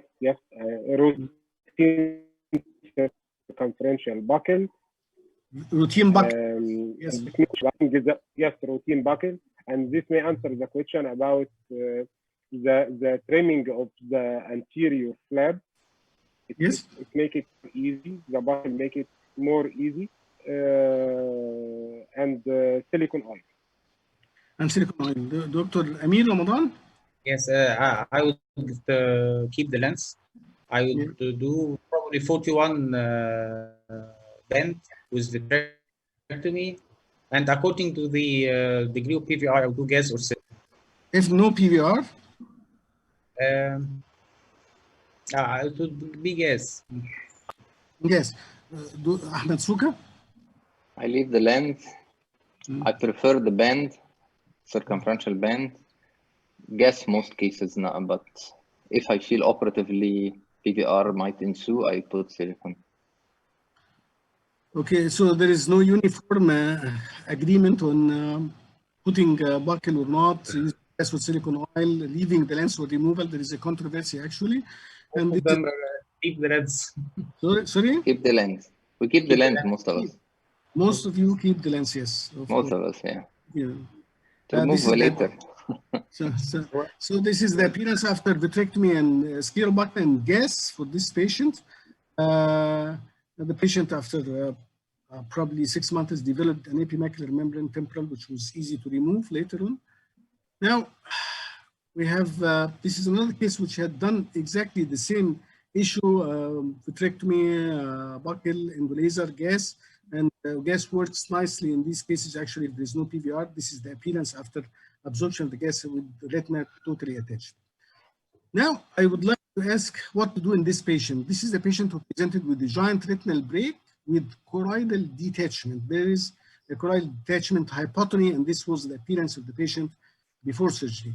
I would like to ask Dr. Mustafa, would you go for surgery immediately in such a patient, or would you give the patient a chance to improve a little bit with the steroids before going for surgery? And I think I'd give a short course of steroids before surgery for a few days. For a few days? For how long exactly? 1 week, 5? Like 4 or 5 days, 1 week, something like that. Not more than this. And in those cases, I may think of injecting an expansile gas before vitrectomy. Before? When I see the patient. To counteract. Yes, when I see to counteract hypotony, to break the vicious circle. Because hypotony means more detachment, more hypotony. Yes. So, and when you give steroids, you give systemic steroids or topical steroids, Dr. Mustafa? Topical steroids. Only topical, not systemic steroids. Dr. Ihab, for this patient, the pressure is low, right? Has no pressure. There was hypotony. Yes. Then definitely I will go for vitrectomy. I don't wait. I don't feel that there is any role for steroids. It's an ongoing process. Once there is hypotony, you want to improve the choroidal detachments, and you need to build up the pressure to let the choroidal detachments go, which is part of the vitrectomy itself. So you go vitrectomy, you don't feel that this will pose difficulties during vitrectomy in such a condition? building up the pressure during the vitrectomy by itself, sometimes you need to drain the choroidals if you need, but opening up the infusion cannula, sometimes you find that on table you might have immediate improvement in the choroidals. And you might not. Of course, but if you need it, you can drain the choroidals if you need to do it on table. Okay. But I don't believe in steroids, as a matter of fact. Yes, I agree with Ihab, because I think time is extremely important. The more you wait, the more you give a chance for PVR, and the choroidals will disappear during surgery, either if you drain it or you by using the infusion line. So I think the treatment and the break of the circle that was mentioned by Mustafa is by doing vitrectomy as soon as we can. Mohsen Abu Shusha, you go for surgery immediately or you wait? Like Professor Ihab and Professor Khawi, I'll go immediately for surgery. Of course, under umbrella of systemic steroids, but I don't wait. I go directly for surgery, and during insertion of trocars, most of suprachoroidal fluid comes out in most cases. Even with the insertion of velvet cannulas, it comes out? Actually, partial insertion, or after inserting the cannula, just to withdraw it a little outside, you will find straw color fluid coming out from the cannula. Okay, Amir Ramadan? Yeah, I would start first couple of days systemic steroids and maybe peri-bulbar, and then I would go for vitrectomy. Even if it did not improve, I wouldn't wait much. So you usually find that the condition improves with the steroids or not, Amir? Not that much. Not that much. Ahmed Souka. I give systemic steroids. I wait for 3 to 5 days, evaluate at 3 days, at 5 days. Some of them improve, not much, but in the area of 30 to 40% of them over the years, they improve, not 100%, but better than their presentation. If they don't improve, I feel that the choroid is less congested, might be only a feeling, nothing scientific there. And then I do the exact thing as Dr. Ihab, Dr. Mohsen, and so on mentioned, that I try to put a cannula, non-valved. I try to actually manipulate it in order to get some of the fluid out after I have something in the AC to put some pressure. If I can't go pars plana easily, it's full of problems in the pars plana area and the choroid area. I might wait some time building this pressure inside, putting the PFC and waiting, and sometimes the choroids, yes, recede operatively and they go backward and backward. But many of these cases ended still with the bulky choroid on both sides and underfill when the choroid is improving after 2 weeks or so.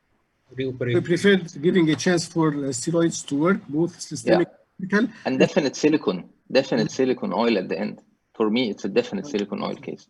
Okay. In fact, this patient has received systemic and topical steroids for 5 days before proceeding to the surgery, and there was a significant improvement of the choroidal detachment. This is the break. It was almost 270-degree retinal break with folded retina, and this was the appearance after surgery. The macula is attached, and this was the appearance of the buccal supporting the break. It was vitrectomy, scleral buccal, endolaser, and silicone oil tamponade. Okay.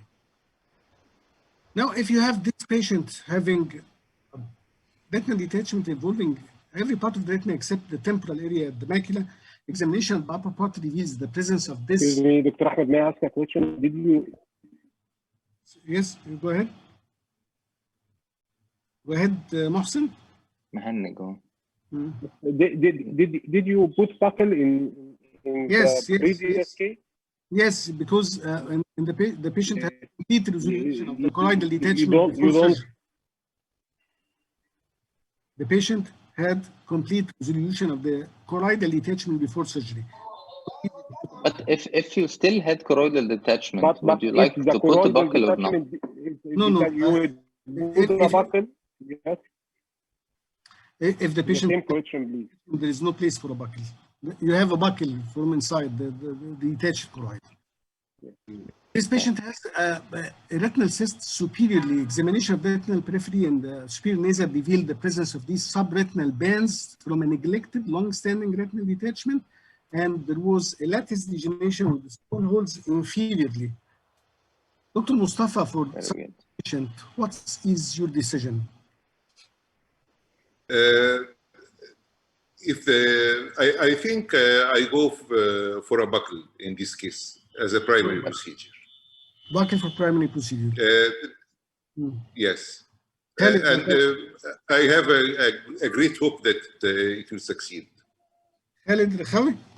Yes, true. Same. Scale buckles. As a first procedure, as a first choice, yes. Yes. Ihab Rais? Same thing, buckle. Buckles. Mohsen? Buckle. So, Amir Ramadan? Buckle also. Of course, I believe that Ahmed. Okay. Yeah, but Dr. Ahmed, here I want to ask, why the vitrectomy inclining group of surgeons decided to put a buckle in this case?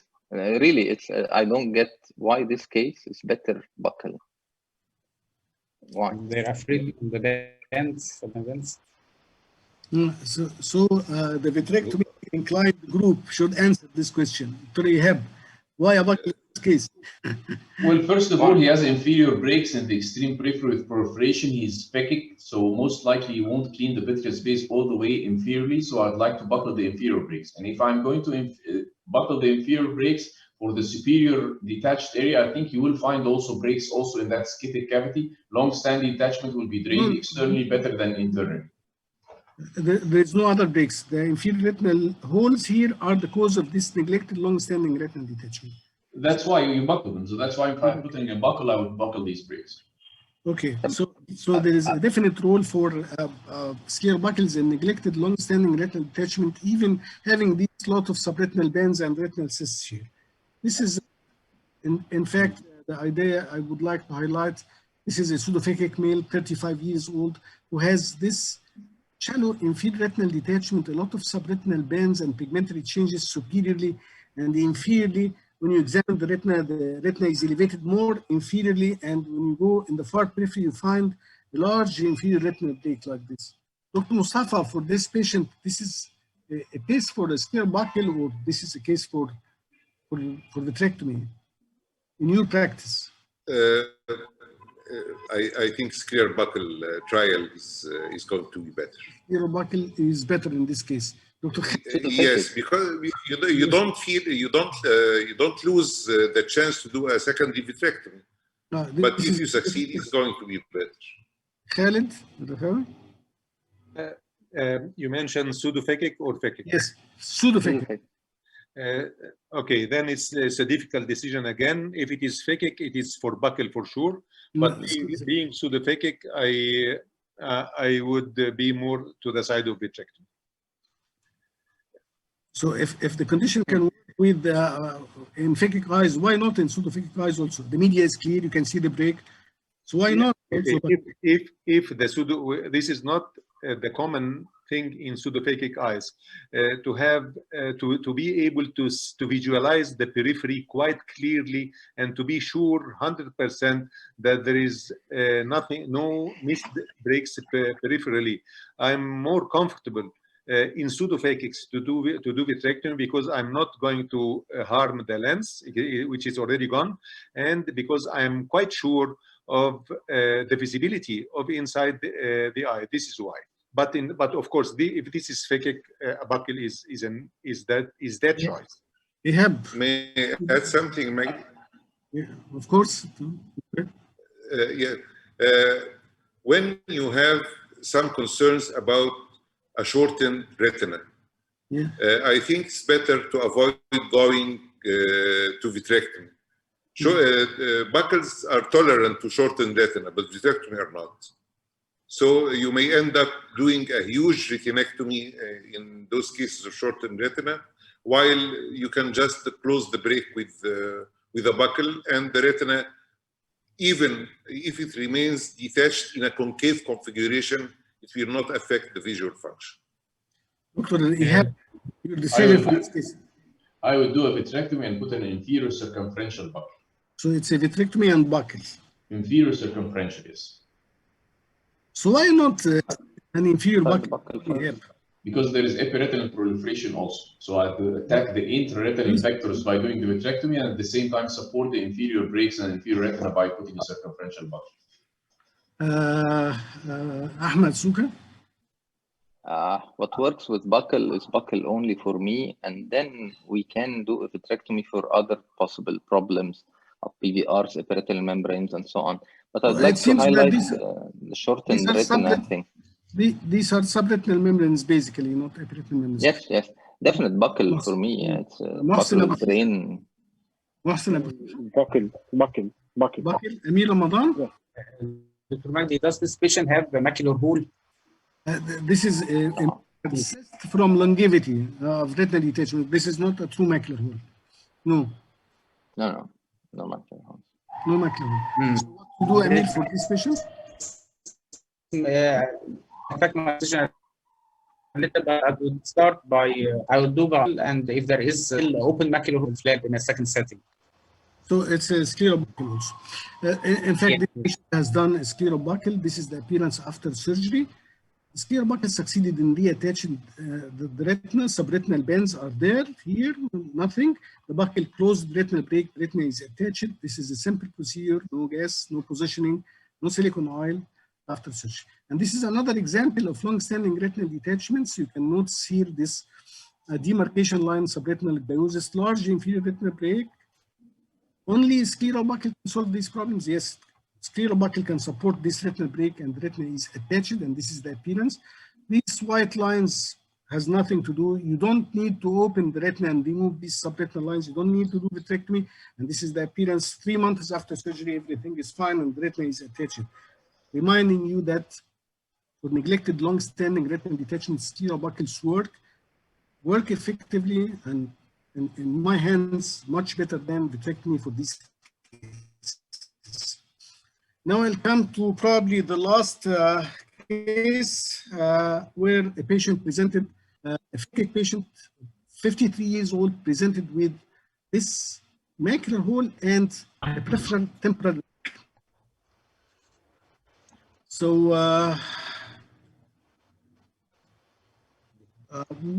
when we started learning to do vitreoretinal surgeries, our decision was to close the peripheral retinal break, drain the subretinal fluid, and let the retina get reattached and leave the macular hole open, which has changed a lot these days.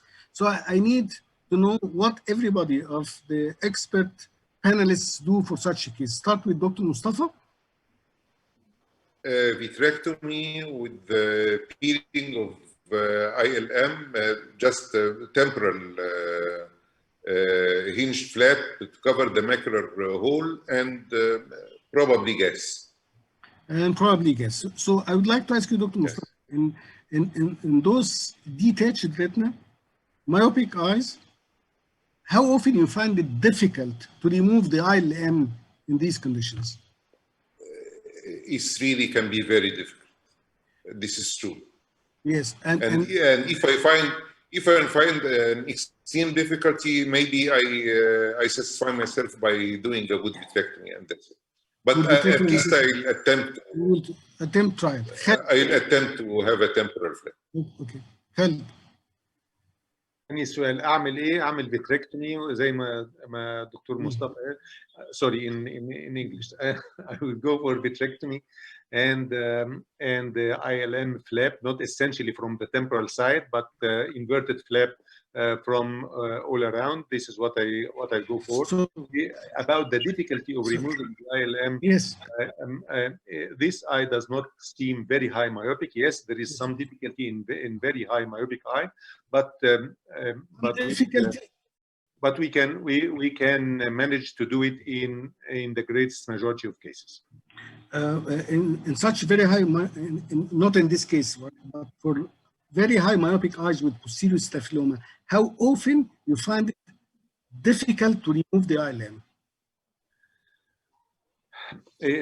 Well, in my hands, removing the ILM from a detached retina is easier in those eyes than removing the same ILM when the retina is attached. So I don't target removing the ILM On the contrary, I target relieving a flap. But anyway, surgery with the ILM, handling the ILM with a detached retina is preferable in my hands than when it is attached, especially in highly myopic eyes. You feel that it's easier in detached retina than in attached retina? Yeah, well, I know it is not the experience of many of my friends, but this is really my experience. To manage the ILM with detached retina is not that difficult. First, let me tell you why. Because first, with a myopic eye, the retina, when the retina is detached, it's closer to you, so you can you don't exert so much effort to reach the retina from the staphyloma. Second, the visual clues in a detached retina between the retina and the ILM is, in my eye, I'm just talking about my own experience, I find it easier for me to visualize the ILM when the retina is detached and grayish in color than when it is attached and the contrast is not that good. So let me comment something on the difficulty in reaching the retina in very high myopic eyes. There is a special forceps which is long enough to reach the posterior pole. So this is... Yes, but there is also a visibility problem. At least this is what I experience. I experience better visibility when the retina is closer and when it is detached. Okay, Ihab Rais, do you feel difficulty in removing the ILM in those very high myopic eyes with posterior? Definitely, there is a problem. The challenge, of course, is the axial lens. Some very long eyes you can't do with the regular vitrectomy forceps, and you have to have a special forceps. I think DORC already have that, and a couple of other companies have special forceps. And even if you have the forceps, I'm sorry? Even if you have the forceps you have. Definitely, because there is vitreoschisis, number one, and number two, the ILM is very fragile in these patients. So there is difficulty. When to do it in myopic eyes, I like to put the stain, put perfluorocarbon, high magnification, then I go for the ILM. But the ILM is very fragile and very fragile in these patients. And if I do an ILM, I like to do a trapdoor and keep an ILM inside in high myopic eyes. If you just do an ILM peak, sometimes it's not sufficient. Okay, Dr. Mustafa, do you experience difficulty in removing the ILM in high myopic eyes with posterior staphyloma? Definitely. To reach the ILM is a problem. Dr. Mustafa, can you hear me? Yes. Yeah, I hear you. Can you hear me? Can you hear me? Yes. Yes. To reach the ILM is a problem, and to deal with the ILM in a very thin stretched retina is another problem. So I think some of these eyes suffer iatrogenic damage by trying to remove the ILM.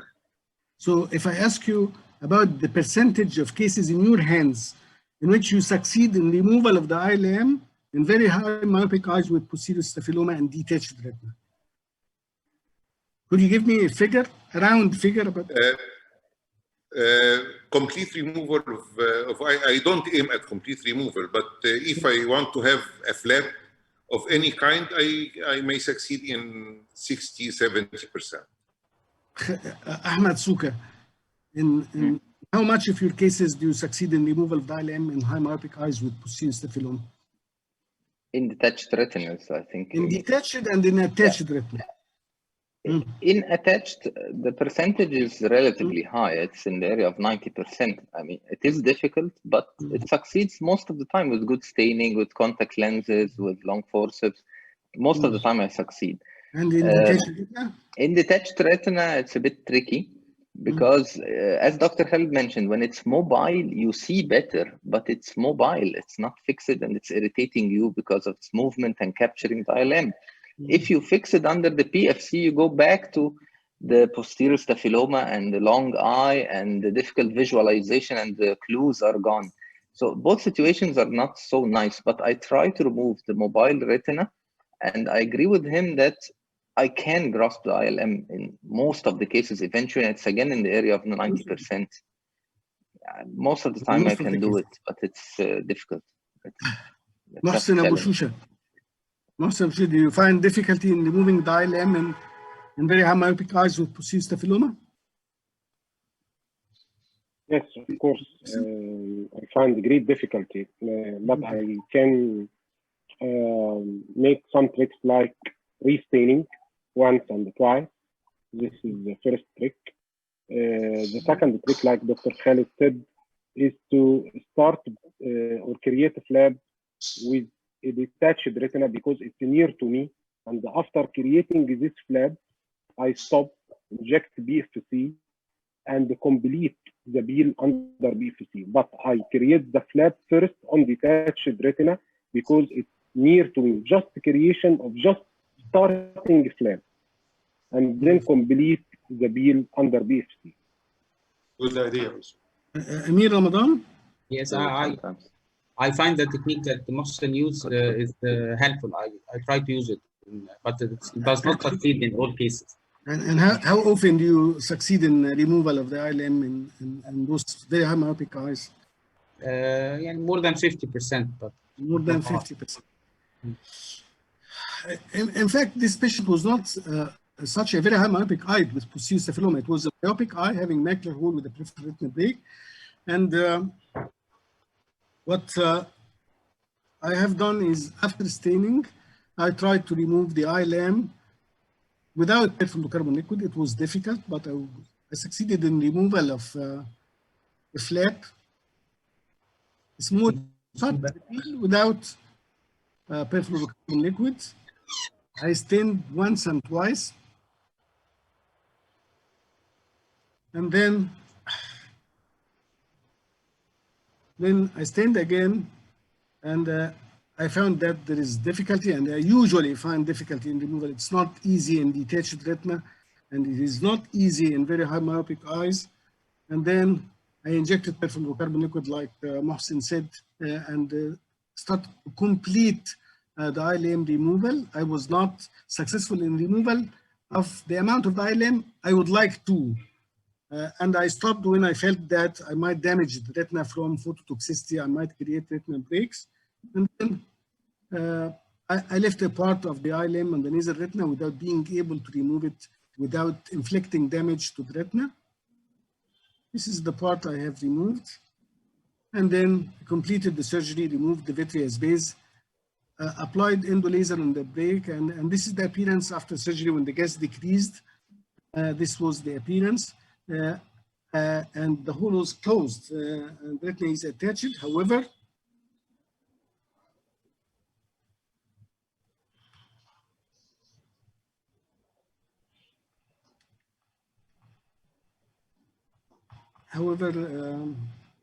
أحمد ايوه مش سامعيني انتوا؟ مش شايفيني؟ لا شايفين سعادتك بس لا حضرتك لا مش فول سامع فيو. حضرتك. Which type of gas you use, Dr. Ahmed? Sulfur hexafluoride, I use it frequently, always. I stopped using perfluorocarbon And the positioning of the patient. perfluorocarbon at all. This is the appearance of the patient after 3 weeks. You can notice a fine is forming, and this is the OCT of the patient. Fluid is starting, however, the hole was closed, and I thought at this time that I have to re-interfere to remove this epiretinal membrane formed the part of the ILM which has not been removed during surgery. It was on the nasal aspect. However, the patient returned again after 1 week. The part of the retina which was elevated here has came down, and the membrane became more organized and seen. However, the patient was satisfied, and she didn't like to go for another surgery. She was satisfied with this. At the end of this webinar, I would like to thank you all very much for these very informative experiences, opinions. Thank you all for everything. Thanks to Ahmed Souka for arranging this seminar. I'd like also to thank very much Novartis and RM for their great efforts in supporting this meeting. If anyone would like to add something at the end of this meeting, you can go ahead. There was 2 major questions from the attendees. One of them is the use of gas versus silicone and our choices in this area. And the second question is, in general, the percentage of buckles you do in your rheumatogenic retinal detachment cases versus the percentage of vitrectomy cases you do for primary rheumatogenic retinal detachments. So I think everybody would comment on both these questions because everybody is asking this from all attendees all over, and we finalize our comments at the same time, I guess. So if you ask me first to answer this question, and yes, please. If I have a patient having mobile retinal detachment, this means a retinal detachment with no fixed folds and clear media, I would definitely go for scleral bucklings unless there is another thing which indicates a vitrectomy. And in hands, being phakic or pseudophakic does not change my mind. If the media is clear, there is no fixed folds, I would prefer to go for scale buckles first. However, if there are other indications like having multiple breaks in different quadrants, like large sized retinal breaks, like the indications for vitrectomy, I would definitely go for vitrectomy. So this can answer also the question you are doing in recent retinal detachments, more buckles or vitrectomy? Buckles basically, but vitrectomy when there is another indication. Yeah, I think to refine the question is if the case can work with a buckle or vitrectomy, not the case that cannot be done with the buckle. How many percentage of cases you would go for buckle if it works with the buckle only? Dr. Magdi, how many would that be? I go for buckles for sure.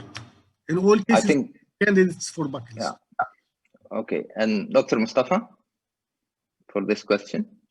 If the case can work with buckle or vitrectomy, some other factors may interfere,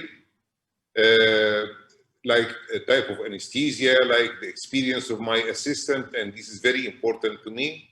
So it ends up by half buckle and half vitrectomy. 50%. Dr. Khalid?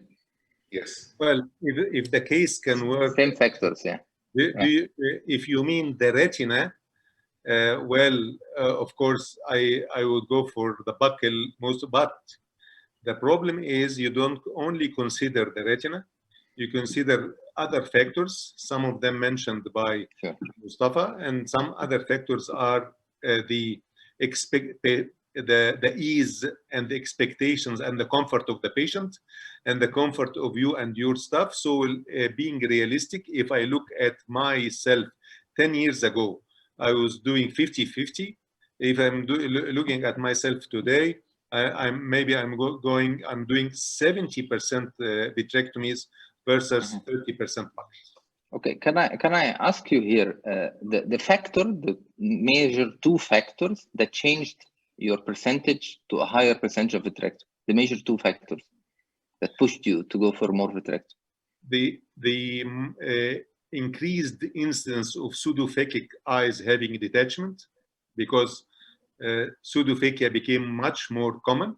And the second factor is the small gauge sutureless vitrectomy, and then the comfort ease of vitrectomy between buckles and vitrectomy is big. But of course, buckle still have a big part in my practice. I'd like to ask Dr. Mustafa for the two major factors that push him to vitrectomy. Improved visualization during vitrectomy. I think the improvement of the wide angle visualization played a very important role. And unfortunately, the second important is I find my assistants very unwilling to do buckling. And this actually interferes very much with the decision. Dr. Ihab? Well, I think Dr. Rafawi already summarized what could be said about both. But again, whatever is one single procedure that is safer for the patient and gets the job done correctly in your hands is my choice. Definitely now I'm doing more vitrectomy than doing buckles. When I compare a vitrectomy to a buckle and both have the same success in that particular patient, I would go for a vitrectomy. You don't have the problems of having a more lengthy procedure, trouble and comfort for the patient later on, myopic shifts if you have that, incidence of drainage problems. Both have their complications, but whatever is safer in your hand in that particular patient, and you think that he's fit for both, then I would make the decision, and I'm more eager with vitrectomy than putting buckles. But I have to say again that most of these patients can work with both, and Dr. Magdi very nicely showed today that there were points like having a superior tear in a phakic patient. There is no doubt that it could be fixed by both, and that patient won't have a much problem by putting one circumferential buckle.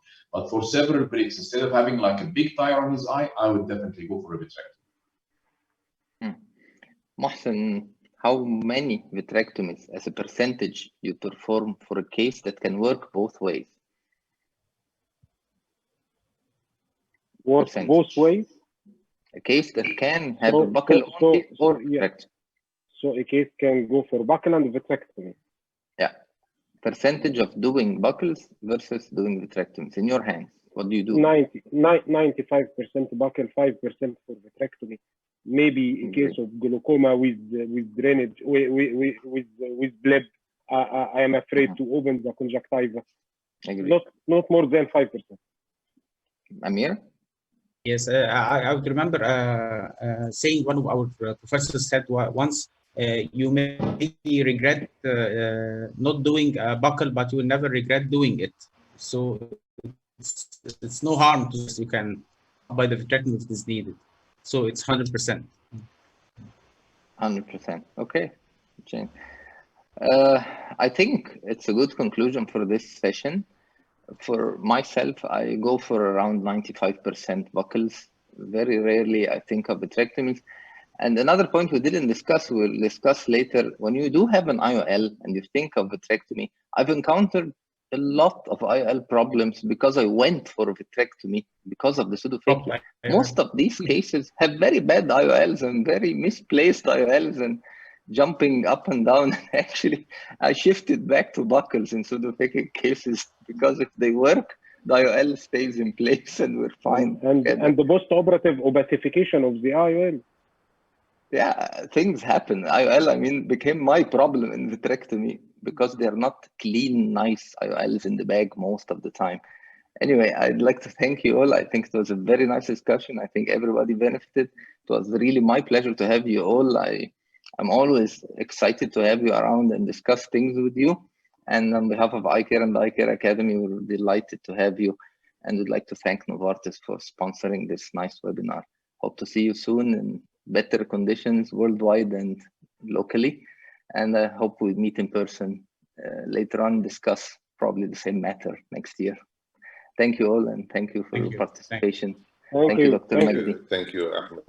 Real nice cases. Thank you all. Thank you. شكرا جزيلا. شكرا خالد، إيهاب، مصطفى. I think Dr. Ahmed, we should meet midway in Tampa next time. Sorry? Thank you very Next much. time we meet in Tampa, midway between Alexandria and Yeah. Okay. Online and a virtual IP address would be perfect. Okay. VPNs over there. السلام عليكم. Bye bye, everybody. Thanks a lot. Thank you.